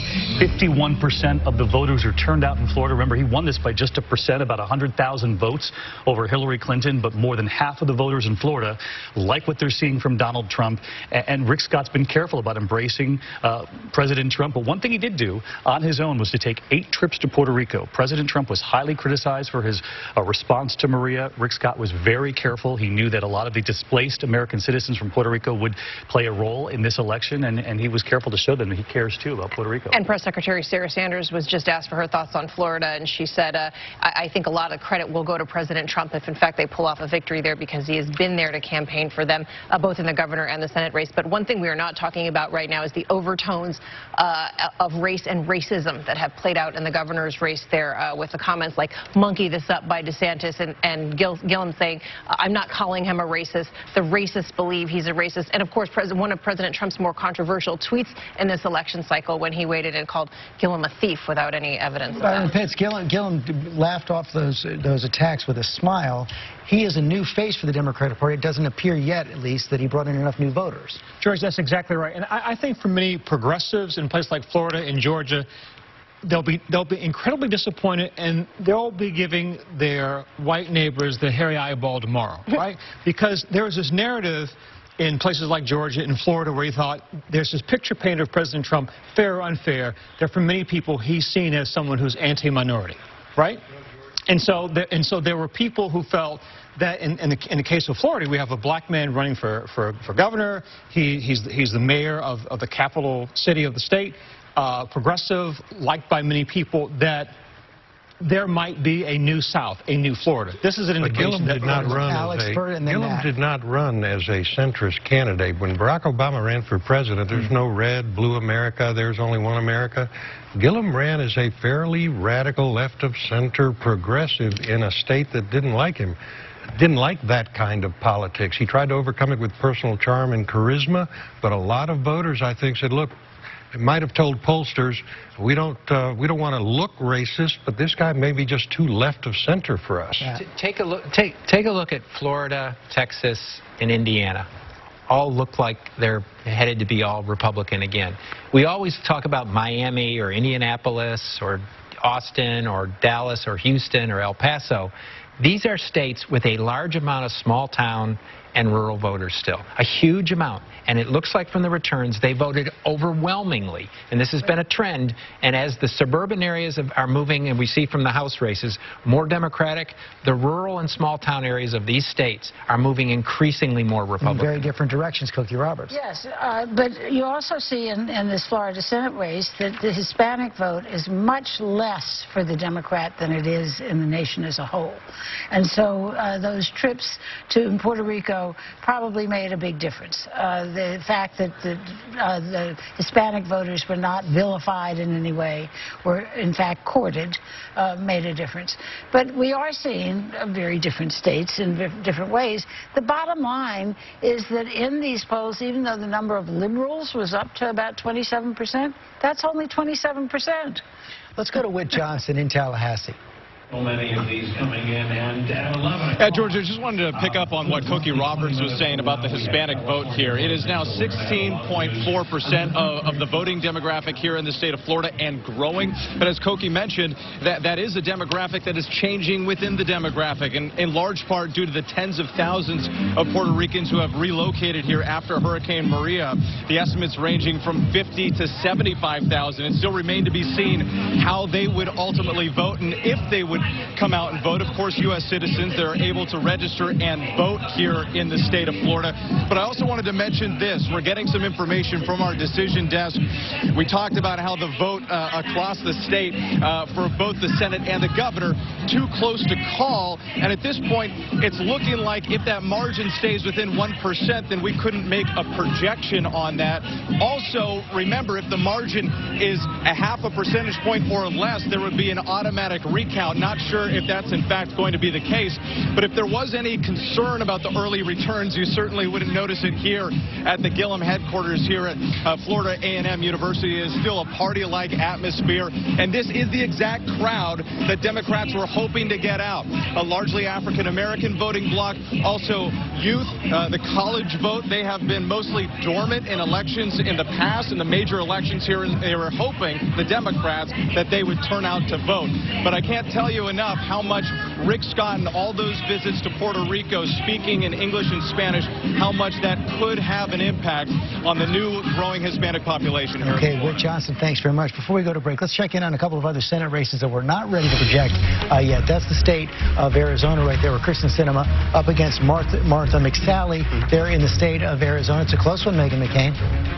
And again, you know, this is the one that I am looking forward to the most, to hearing what's going to happen. I don't think you can underestimate some of the clips that have come out of Kristen Sinema in the past few weeks of her saying disparaging remarks about Arizona. She referred to Arizona as being the meth lab of democracy, and Arizona in sort of a negative way. And it was the type of thing that my brother called me about and a lot of my friends called me about. And I think the reminder that at one point in time, Kristen Sinema was a Code Pink protester that sort of moderated towards the middle ended up hurting her. She's a great campaigner. I would say a better campaigner than Martha McSally. But if Martha McSally wins, I echo what we said earlier, that it is because of Doug Ducey. Not ready to call that one yet. We are ready to project a seat, House seat in the state of Illinois, where Sean Casten, the Democrat, has defeated Congressman Peter Roskam, going for his 7th term there in the state of Illinois. This one had... The Democrats have had their sight on this one for a long time. John Carl, again, one of those in the range of they had to win to get to their 23. Yes, and also another one of those moderate Republicans gone. Another sign, we've seen many of them already tonight, that moderate Republicans and moderate Democrats are leaving the Congress. Going to take a break. We'll be right back.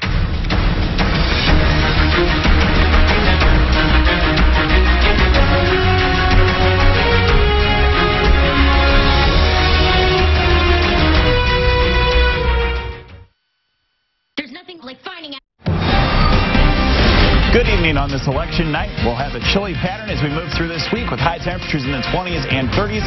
Plus, we have some chances for light snow accumulation. Tonight at 10 on KCAU 9 News.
Crunch. Delicious, 100% real chocolate embracing the lightness of crispy rice. Crunch, the chocolate bar all Americans love. Opportunity is everywhere. Like here. And here. See? Opportunity. Everywhere. About to be parents. Meeting the parents. And this driver. Logging out to watch his kid hit one out of opportunity is everywhere. All you have to do to find it is get out. Here. Ways to lose stubborn belly fat. The Roasted Core Wrap. 2, 1. Not cool. Freezing away fat cells with Cool Sculpting? Now that's cool. Cool Sculpting safely freezes and removes fat cells with little or no downtime and no surgery. Results and patient experience may vary. Some common side effects include temporary numbness, discomfort, and swelling. Ask your doctor if Cool Sculpting is right for you and visit CoolSculpting.com today for your chance to win a free treatment.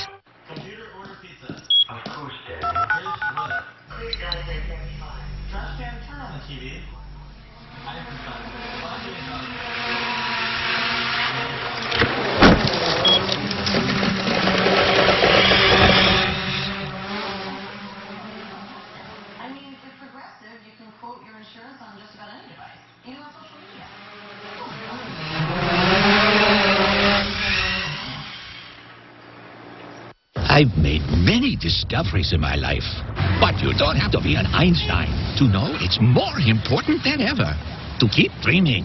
Keep your dreams alive. Start with a good night's sleep. Unisom sleep tabs help you fall asleep 33% faster. Know what goes great with steak and shrimp?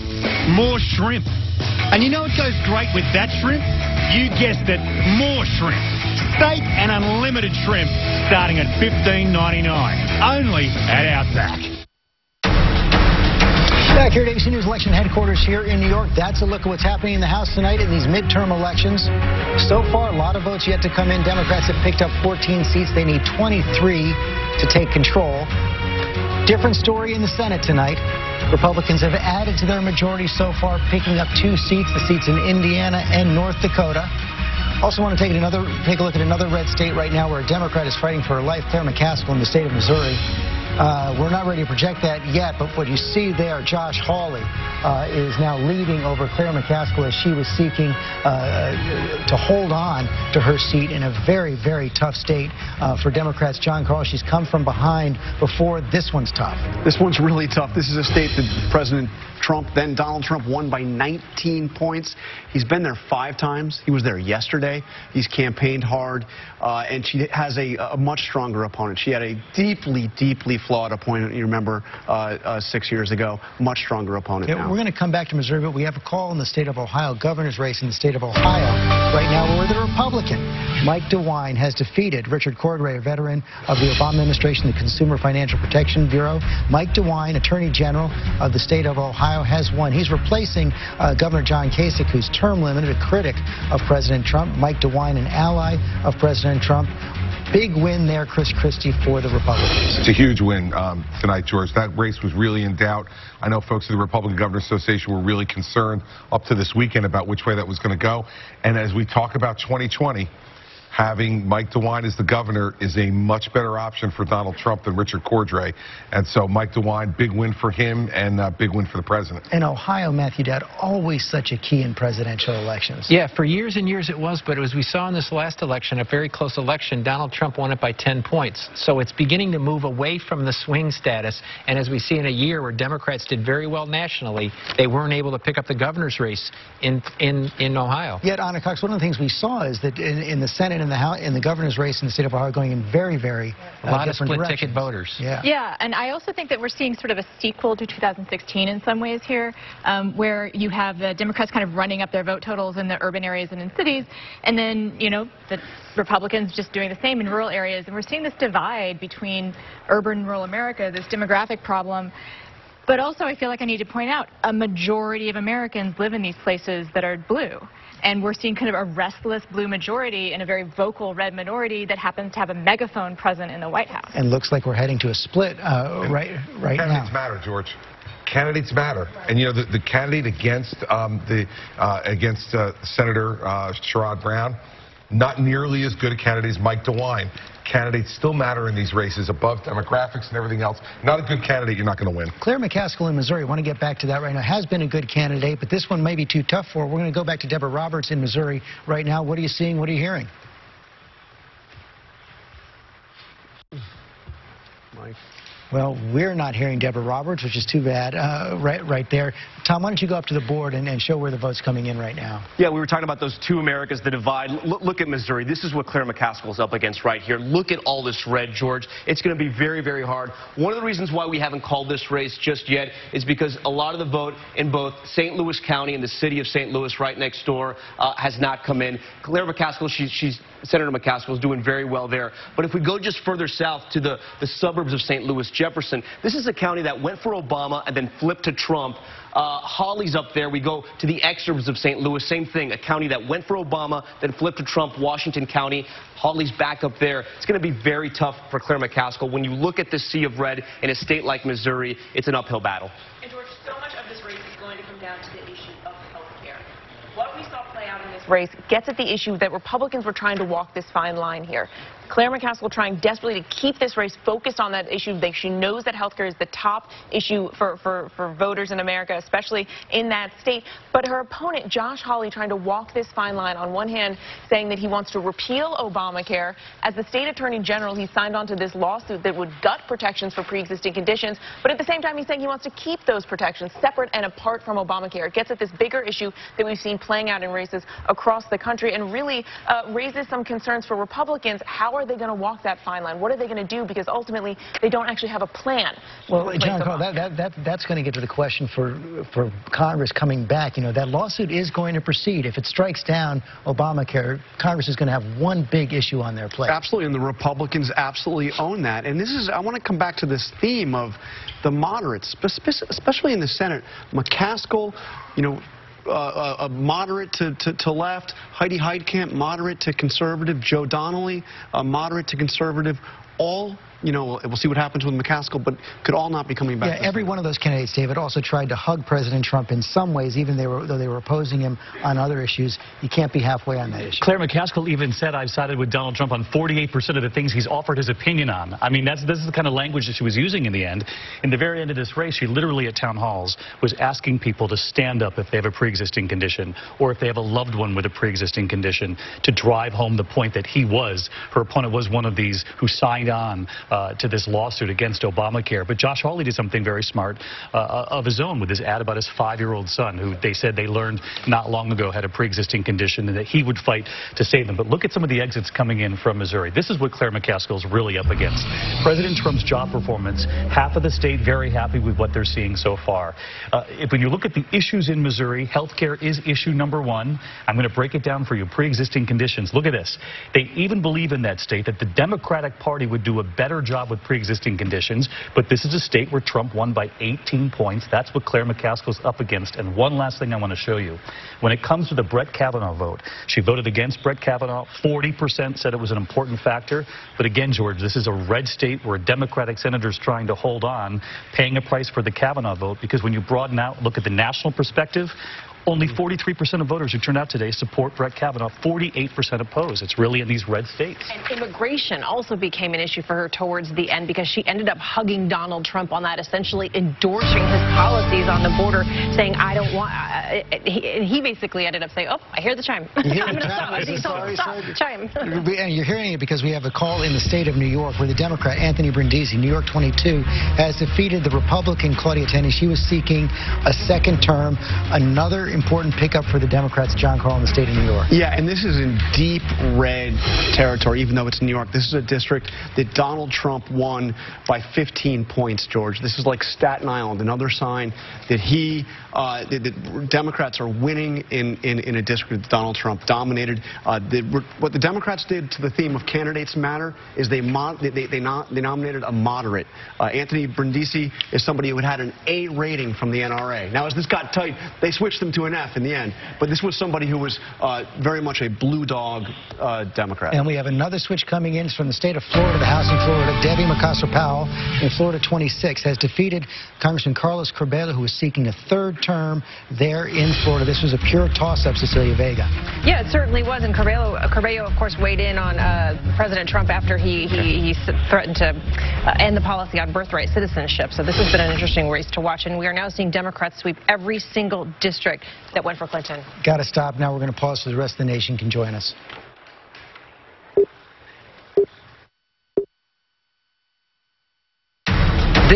is an ABC News election update. Now reporting, George Stephanopoulos. And ABC News can now project that Democrats will win enough seats to gain control of the House. Democrats will pick up at least 23 seats in the House.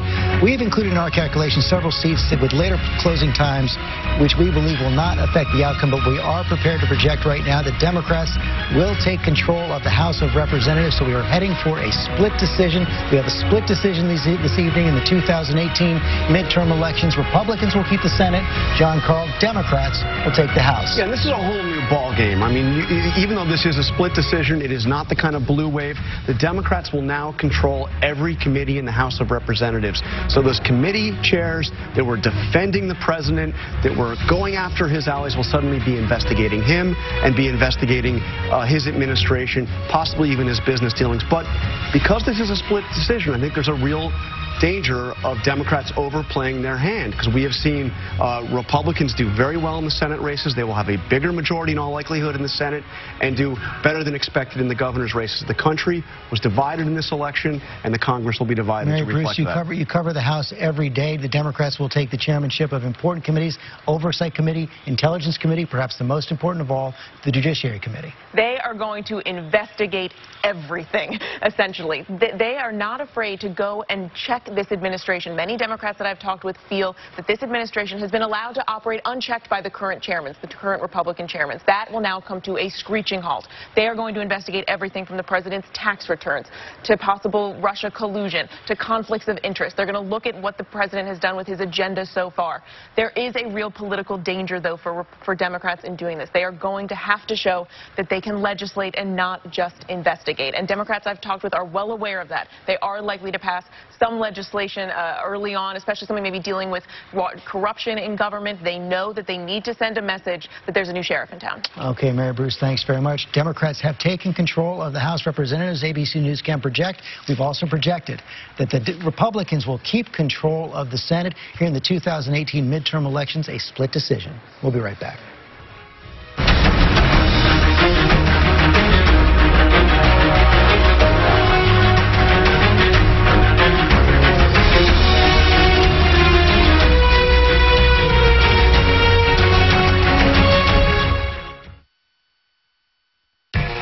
Sunday night, we're counting down to the biggest night in country music. We're getting the party started early.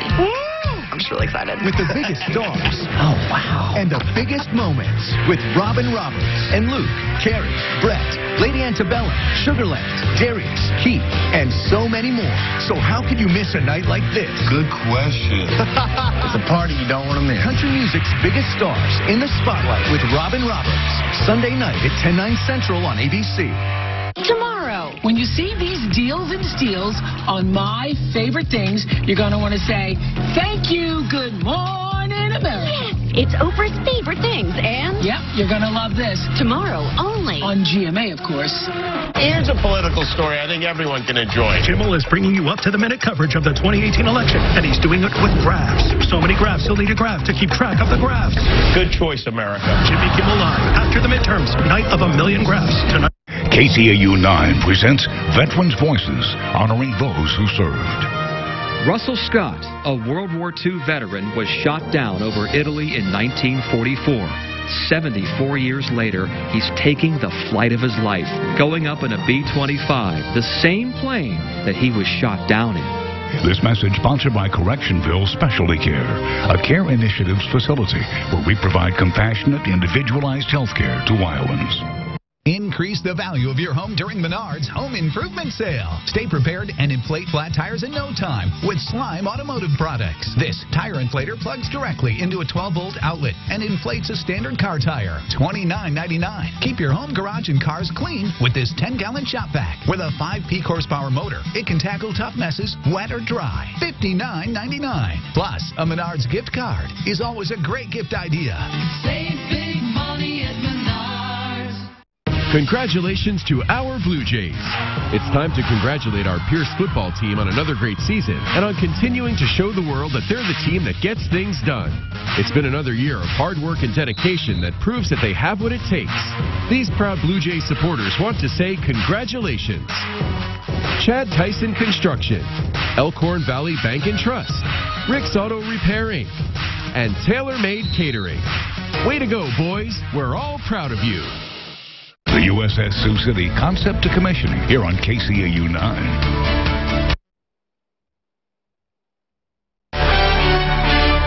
We are your local election headquarters. This is a special edition of KCAU-9 News at 10. And good evening. Thanks for joining us tonight. I'm Tim Seaman. And I'm Jenna Renstrom. It's election night here in Siouxland, and we have the latest numbers on all your top races from the tri-state area. And we get started tonight with the team coverage from your local election headquarters. Jordan Furby is in Des Moines at the Hilton Hotel at the state's GOP watch party. Incumbent Governor Kim Reynolds is expected to speak there this evening. We also have a live camera in Sioux Falls where votes are being tallied as we speak.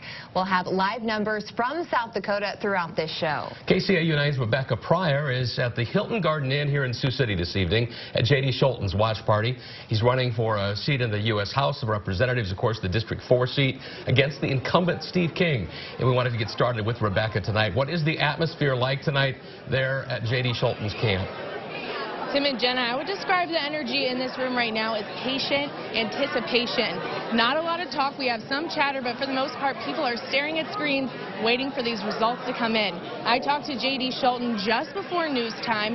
I showed him our latest polls. We have him at 51%, King at 47%. That would be a huge upset for the longtime incumbent. I asked Scholten what those numbers meant to him. But at the end of the day, you know, like win or lose, I'm pretty proud of what we've been able to accomplish, and because nobody gave us a shot, and it just shows the hard work, and if you're willing to put in the effort and everything, you'll get rewarded, and we're just hopefully that continues to keep pace. Scholten attributes that success to getting out and speaking to voters himself. He has trekked a massive 60,000 miles on his campaign trail today. Again, King has won 8 elections in a row. This is a red area, and Scholten, you never know what could happen. But I'm going to toss this over to the other side of the story. We have Jacob Russo at King's camp. I'm here at the Stony Creek Inn in Sioux City with Representative Steve King. Mr. King, how are you doing tonight? Really good. It feels good here. We've got so many campaign volunteers and family and friends and supporters. You can hear the energy in the background, and they're looking forward to seeing how this all comes out in the end. Right, and so this has been considered maybe one of the most competitive races that you've had to have in your time, you know, gunning for the U.S. representative spot. And so has that changed your approach to this race at all, or what's the deal with that? Well, it's changed the approach a little bit, but our campaign really is about 24/7 service. We're available 24/7. If there's an emergency, we deal with that right away. We want to build the relationships out across this district that allow us to solve problems if they can be solved. And that means that we go out to all 382 towns every year, or at least once. We're to every single town. I have been personally to every town out of all 382, multiple times throughout the 39 counties. We reach out to people, and that builds a network so that it doesn't take a real all-out effort then. My name ID is up there as high as President Trump's is, and we built a network and a relationship across the whole congressional district. So what we need to do then is just have enough ads out there that remind them, yes, we are actually not the people that have been described as by this mountain of negative ads and these millions of dollars of dishonesty. Instead, I would look at this and think, I haven't found a single person that knows me that stepped up and been critical.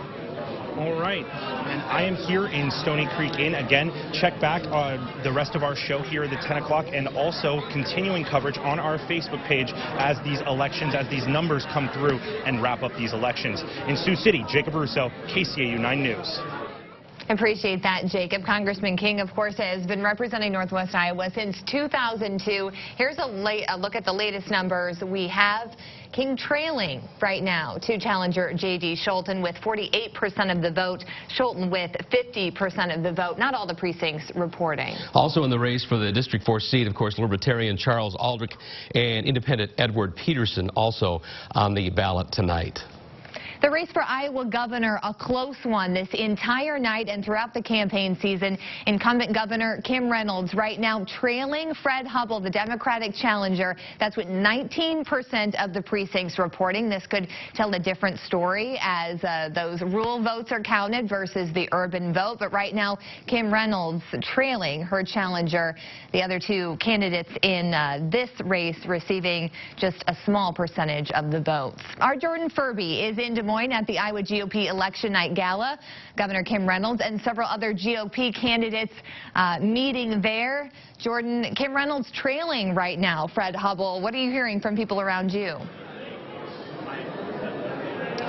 Yeah, well, Jenna and Tim, really not a lot. A lot of the GOP people that we talked to earlier, Senator Joni Ernst, Jeff Kaufman, a lot of people we saw earlier here in the room haven't been around, and that's not always a good sign. But a lot of people have filtered in here, anxiously glued to the TVs, cheering when the national networks label a win for the GOP, and obviously booing when they label one for the Democrats as well.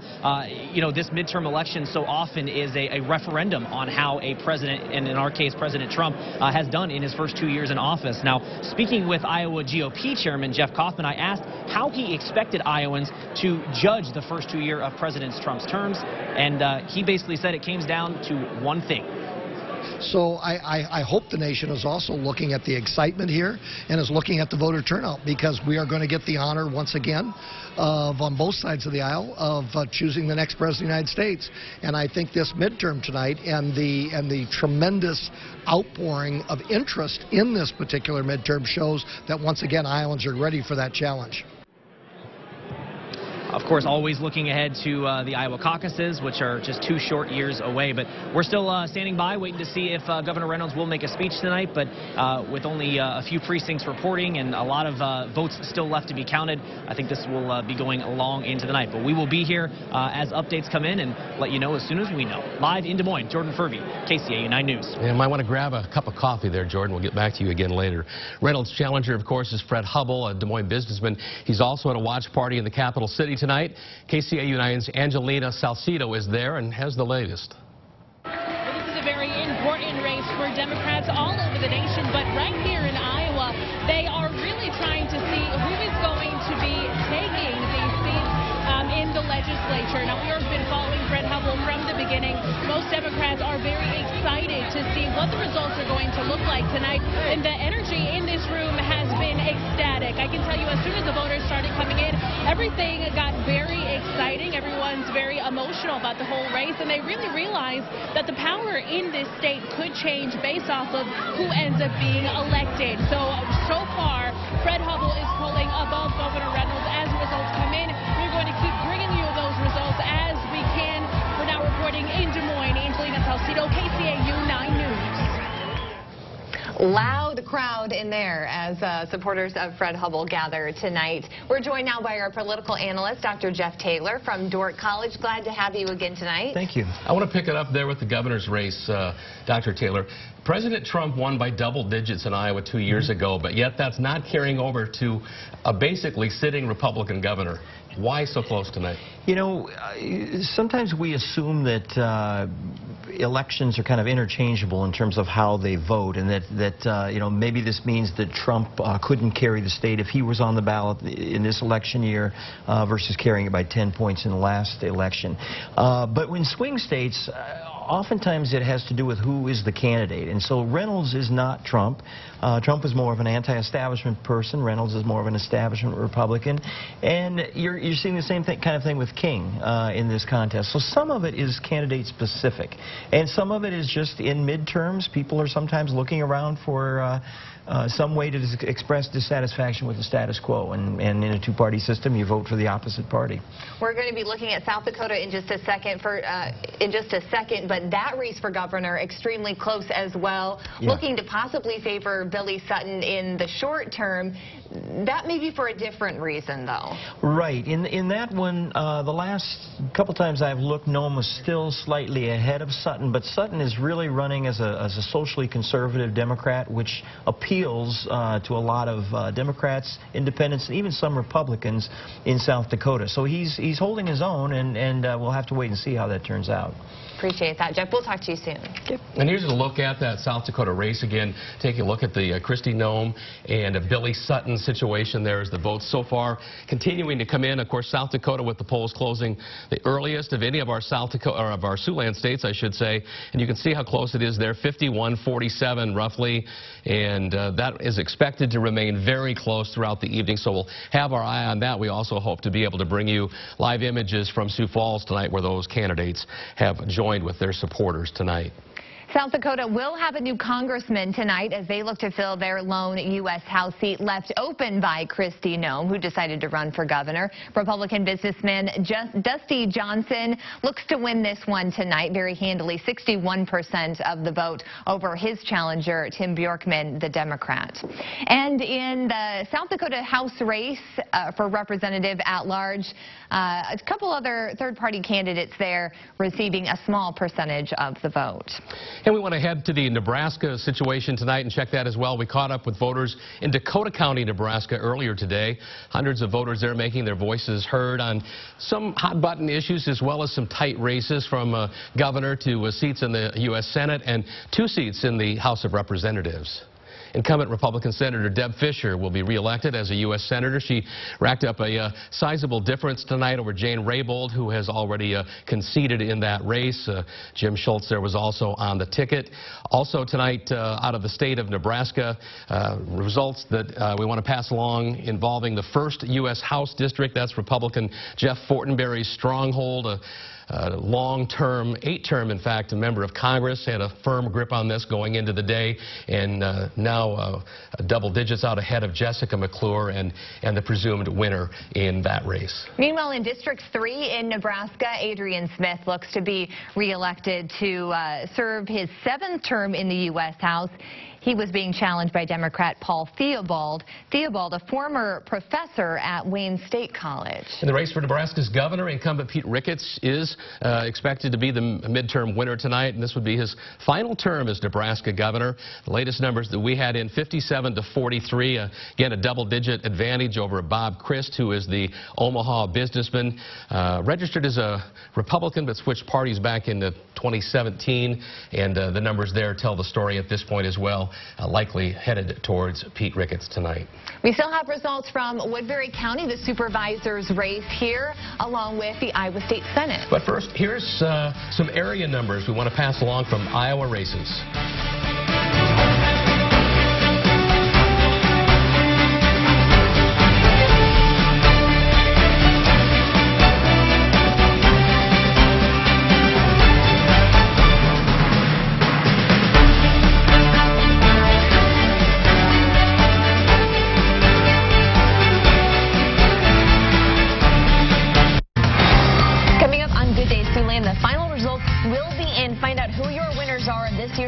Coming up on Good Day Siouxland. And we have plenty of sunshine, but also some clouds and a chance for some snow. Find out how much tomorrow morning on Good Day Siouxland. Find never-ending styles and color with the Beehive's new 50-foot wall of yarn, and check out all the latest quilting, scrapbooking, and custom framing materials and supplies.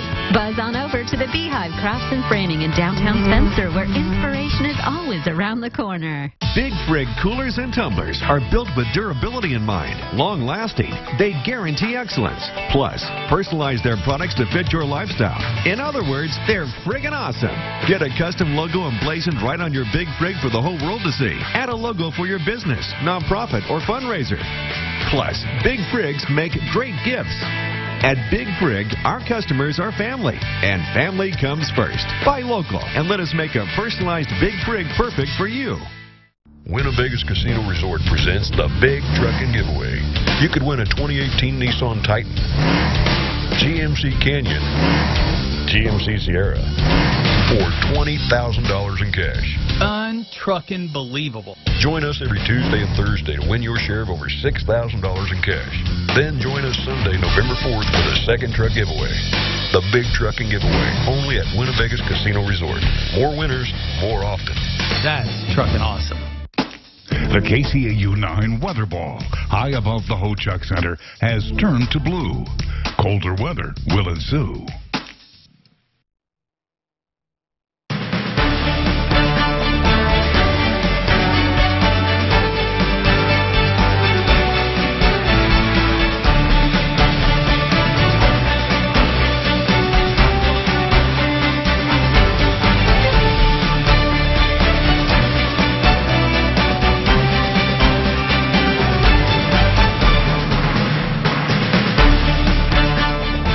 And welcome back. We want to get right back to it, and we want to start with Iowa's District 3 Senate race from here within Iowa. Republican incumbent Jim Carlin squaring off against the Democrat Woodbury County Attorney Dave Dawson. Worked in the attorney's office, I should say, Dave Dawson.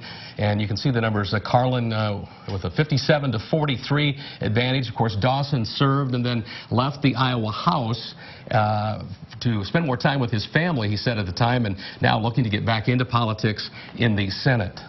One of the hottest races in Iowa that we're following here locally, that's the race between Rick Bertrand and former County Supervisor Jackie Smith. Look at the initial results right now. Jackie Smith with the lead, 52% over Rick Bertrand's 48%. That's with about 40% of the precincts reporting Rick Bertrand had previously said he wouldn't run, then got back in the race. Jacob Bossman leading his challenger, Rita DeYoung, for the House Representative District 6 seat. He has 53% of the vote, with a portion of those precincts reporting this evening. Moving on to the Iowa House District 14 race.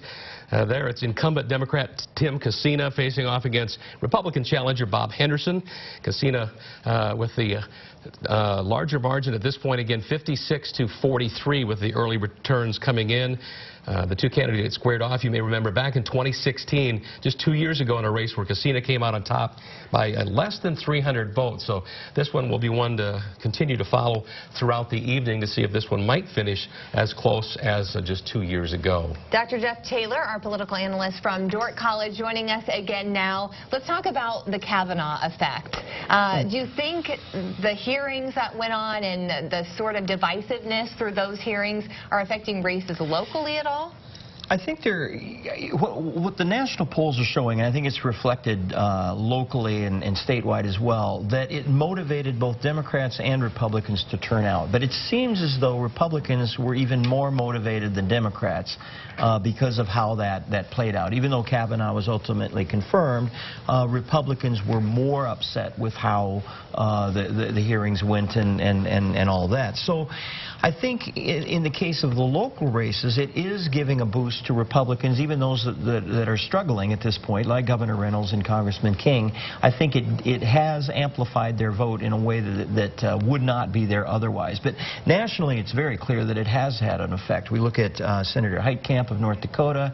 We look at Senator Donnelly. Both of those have gone down to defeat, and I think that's partly a direct result of the Kavanaugh effect. And you see Claire McCaskill in Missouri struggling at this point, another Democrat who voted against him. And then on the other hand, West Virginia, Manchin was actually the only Democrat to vote for Kavanaugh, and he was fairly easily reelected. So I think there is a correlation that's going on, maybe not as much directly in the local races. I want to go back to the District 4 race again, too. And talk about that for a second with Steve King, the incumbent. You know, I decided going into this race, nobody knew who J.D. Scholten, the Democrat, even was. And, right. And none of King's races have been close. I mean, his closest was with Christy Vilsack just a few years ago, and even that wasn't all that close. So what does this story tell you when you look at somebody that's never run for political office versus somebody that is so entrenched in such a red district? I think although we're a very Republican district, I think part of it is that there might be a certain fatigue even among Republicans who like King or agree with a lot of what King stands for, the way he has expressed himself, his seeming inability to ever apologize or walk back or even maybe adequately explain some of the more controversial things that he said or done. I think all that's come back to haunt Congressman King. And I also think in many ways, if he does end up losing this race, a lot of the responsibility is going to be on his own shoulders. Scholten has has run a good campaign, but King just was not out there in the media until just the last few days in terms of advertising. And just quickly at the end here, we've seen Republicans in the last 2 weeks come out and hammer Representative King from his own party. So even if he wins going forward, just very briefly, is he on an uphill battle? Is he even going to be important? Well, there's always been that. He's always been a maverick. The more business wing, establishment wing of the Republican Party has never liked King, so it didn't surprise me that they came out and kind of piled on this past week. So he's always been an outlier, but that doesn't mean that he isn't a symbol for those who support his policy. So I think that's just going to continue if he is reelected. Jeff, thanks so much. We'll talk to you again in just a little bit. We want to now head to a race close to home. Woodbury County Board of Supervisors, 2 seats up for grabs on the board. On that board, District 2 features incumbent Jeremy Taylor. He looks to be reelected tonight with that race being called. Actually, I can't see the precinct numbers though, but 61% for Jeremy Taylor. That is a final tally there. Also from Woodbury County, the District 4 race, incumbent Republican Matthew Ung is facing a newcomer, Carter Smith, on the Democratic side. Smith, you can see here with an uphill battle. Again, these races also with 100% of the vote being cast. So Matthew Ung, I should say, going back to the Woodbury County Board of Supervisors. 2 Republicans being re-elected there. They've been quite vocal. 2 pretty familiar members of the Board of Supervisors. Exactly. We have more election night updates on our website. You saw it right there, SiouxlandProud.com. You can also download our KCAU-9 app. But we also want to talk about weather. That's right. We've got Scott Larson with us tonight. He'll give you an update on your election night forecast and looking ahead to tomorrow. We have to head back to work. That's coming up in about 5 minutes. Plus, we have more race results, including the South Dakota State Senate and House races. But first, the latest numbers on a few Iowa House races.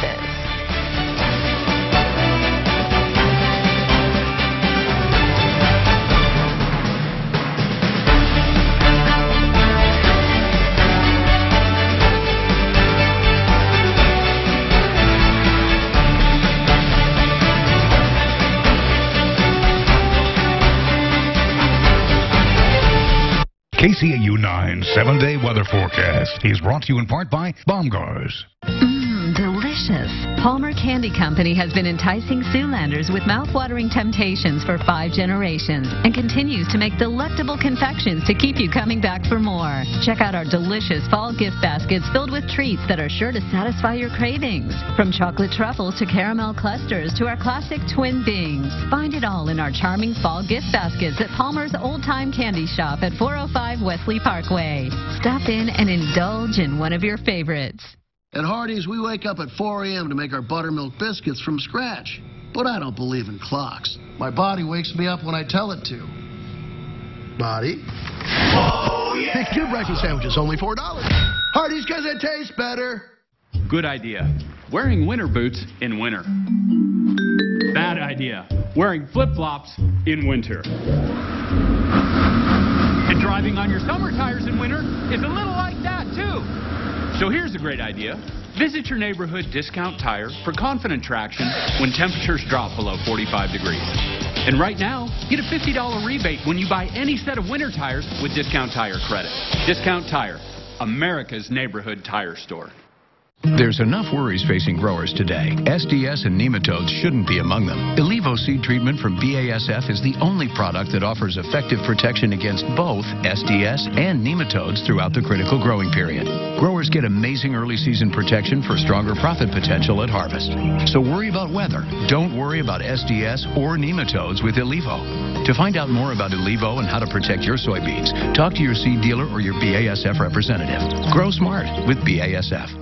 At Hardee's, we wake up at 4 a.m. to make our buttermilk biscuits from scratch. But I don't believe in clocks. My body wakes me up when I tell it to. Body? Oh, yeah! Pick 2 breakfast sandwiches, only $4. Hardee's, because it tastes better.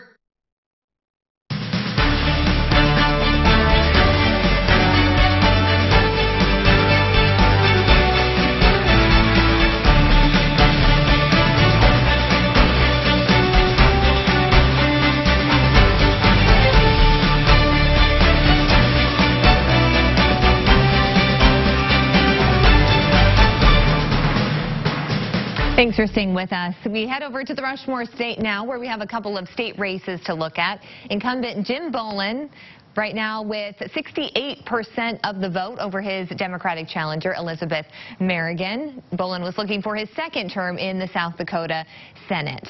And in South Dakota House District 16 as well, Kevin Jensen, 35% of the vote. David Anderson, 32% of the vote. Democrats Mike Steinbrecher and currently with 16% of the vote, Chad Skiles, both Democrats there, 17%. Union County is where we want to go now in South Dakota. The sheriff there, Dan Limoges, is also up for re-election this year. This would be an 8th term should he be victorious tonight, and by a wide margin he indeed is, beating the incumbent, the independent candidate, Derek McIntosh, who is currently, you can see with 22% of the vote there, but the margin just significant there for Dan Limoges. Also out of South Dakota, moving over to Dakota County, to Nebraska, I should say, to Dakota County, where 4 candidates looking to fill 2 seats. Republicans Janet Gill and Troy Lonsby are joined by Democrats Ron Hartnett and Larry Albanesius. Again, the top 2 vote getters here in the race will serve on the commissioner's board, and you can see the totals right there. Again, Albanesius with 25% against Hartnett in that battle. Moving on to a crowded race for South Sioux City's nonpartisan city council. 4 seats are up for grabs here. Here's a look at the incumbents. Bruce Davis, John Saunders, and Dennis Nelson looking to retain their seats on the council. And Michael O'Brien, Gary Hallstrom, Randy Meyer, the challengers. Again, 4 seats up for grabs on the South Sioux City Council.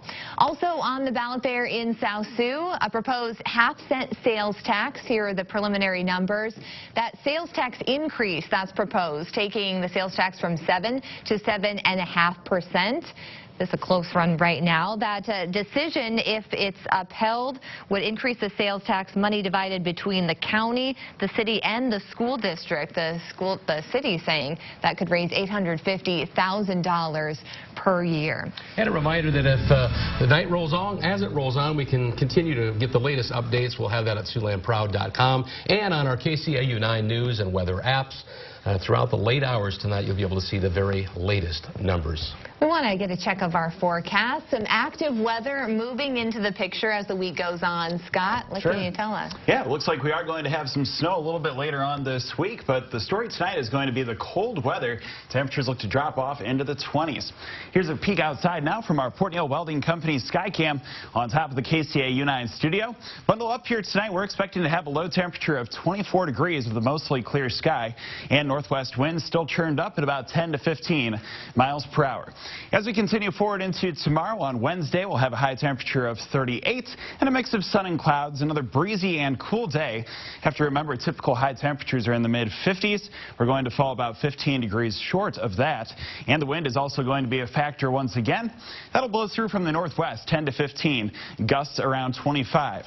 Turning the page into Thursday evening and Friday morning, that is when we expect to have some snow showers arrive in Siouxland. Not expecting to have a lot of snow with this. We're talking about a ½ an inch for most. You can see in Yankton about 6/10 of an inch. Same story in Sioux City. There is the possibility of a little bit more as you move to the east toward Highway 71 and points near the Iowa Great Lakes. That's where we could see about 1 to 2 inches. So you might have to do some shoveling up toward Esterville with just over 2 inches of snow on the ground. Again, the time frame for that being Thursday afternoon through Friday morning. So a good chance of seeing some low impact snow here as we continue toward the weekend. The high temperature on Friday just 28. The overnight low temperature at 11. Veterans Day coming up on Sunday, looking for a high temperature of 40. And there's another chance of snow in the extended forecast arriving on Monday. Talked to a lot of people today that said there were lines at their polling places today. Right. So luckily we had some weather, chilly maybe, but it's been much worse on many occasions. Certainly on electricity to the air, you know, when you talk about elections and everything, but didn't really help us to warm up too much today. Thanks, Scott. We'll take a short break now, but when we come back, we'll check back in with Jordan Furby in Des Moines. He's at Governor Kim Reynolds' watch party. But first, we have another quick look at a few races from Nebraska's state Senate.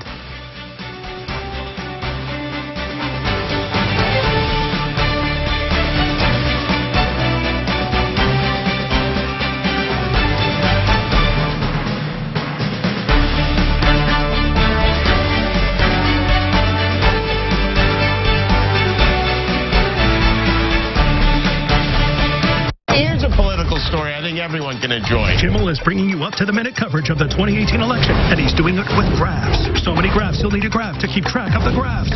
Good choice, America. Jimmy Kimmel Live, after the midterms, night of 1,000,000 graphs, tonight on ABC. Fremont Tire and T&W Tire are having their huge fall warehouse sale featuring quality Bridgestone and Firestone tires. Fremont Tire and T&W Tire has a warehouse stocked full of tires, sale priced and ready for delivery. This is a great opportunity to really take advantage of their huge supply of inventory. Quality Bridgestone and Firestone tires and sale prices. For all the details, visit FremontTire.com.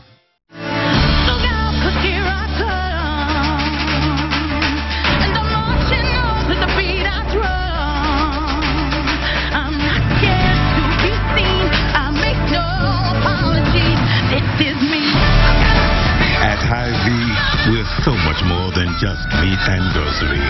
Because today you need more. We are Hy-Vee, and this is me. This is me! Like KCAU-9 on Facebook today. Increase the value of your home during Menards Home Improvement Sale. Quality tool sets make great gifts. This 20-piece ratcheting combination wrench set or 128-piece crescent tool set are your choice. $39.99. All Bosch and Dremel power tool accessories are on sale. This 18-piece jigsaw blade set is $14.97. This orbital jigsaw, circular saw, or reciprocating saw are your choice. $99. Plus, a Menards gift card is always a great gift idea. Save big money at Menards.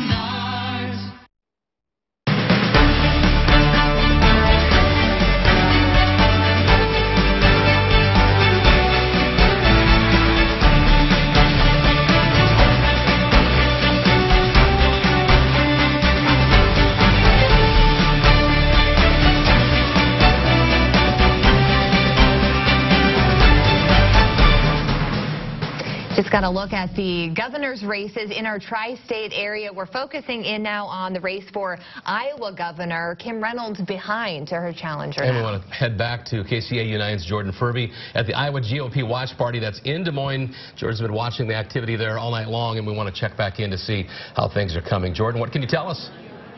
Yeah, Jen and Tim, you know, the mood in this room, kind of cautiously optimistic. Of course, all of those absentee ballots that got counted from Polk County and a lot of other major metropolitan areas in Iowa gave Fred Hubbell an early lead. The latest numbers we saw have Governor Reynolds within a 3 or 4 point deficit, so obviously definitely has closed the gap. So some cautious optimism that once those rural counties get in that traditionally do lean red, that may help push Governor Reynolds over the edge and get her reelected. But obviously far from over. This looks to be lasting well into the night, and we're going to stay here as long as it takes to see what happens with the race for Iowa's governor.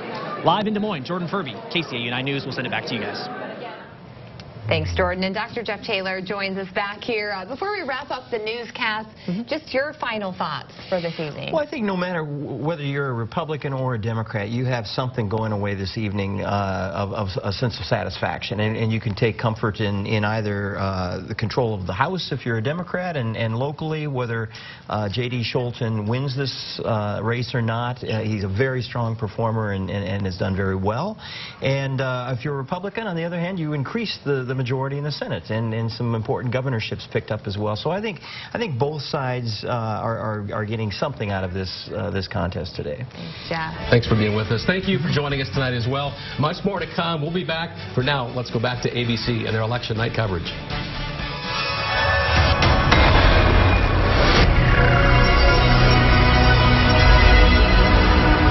KCAU-9 News is brought to you in part by Floyd Valley Healthcare. A complex system of bones, joints, ligaments, and tendons choreographs every movement throughout your day. Where you get care for your body matters. Turn to the experienced team at Floyd Valley Healthcare, where technology, orthopedic care, and therapies meet to support your every move. From sports medicine to scopes and carpal tunnel surgery to complete knee, hip, or shoulder replacements. The orthopedic services at Floyd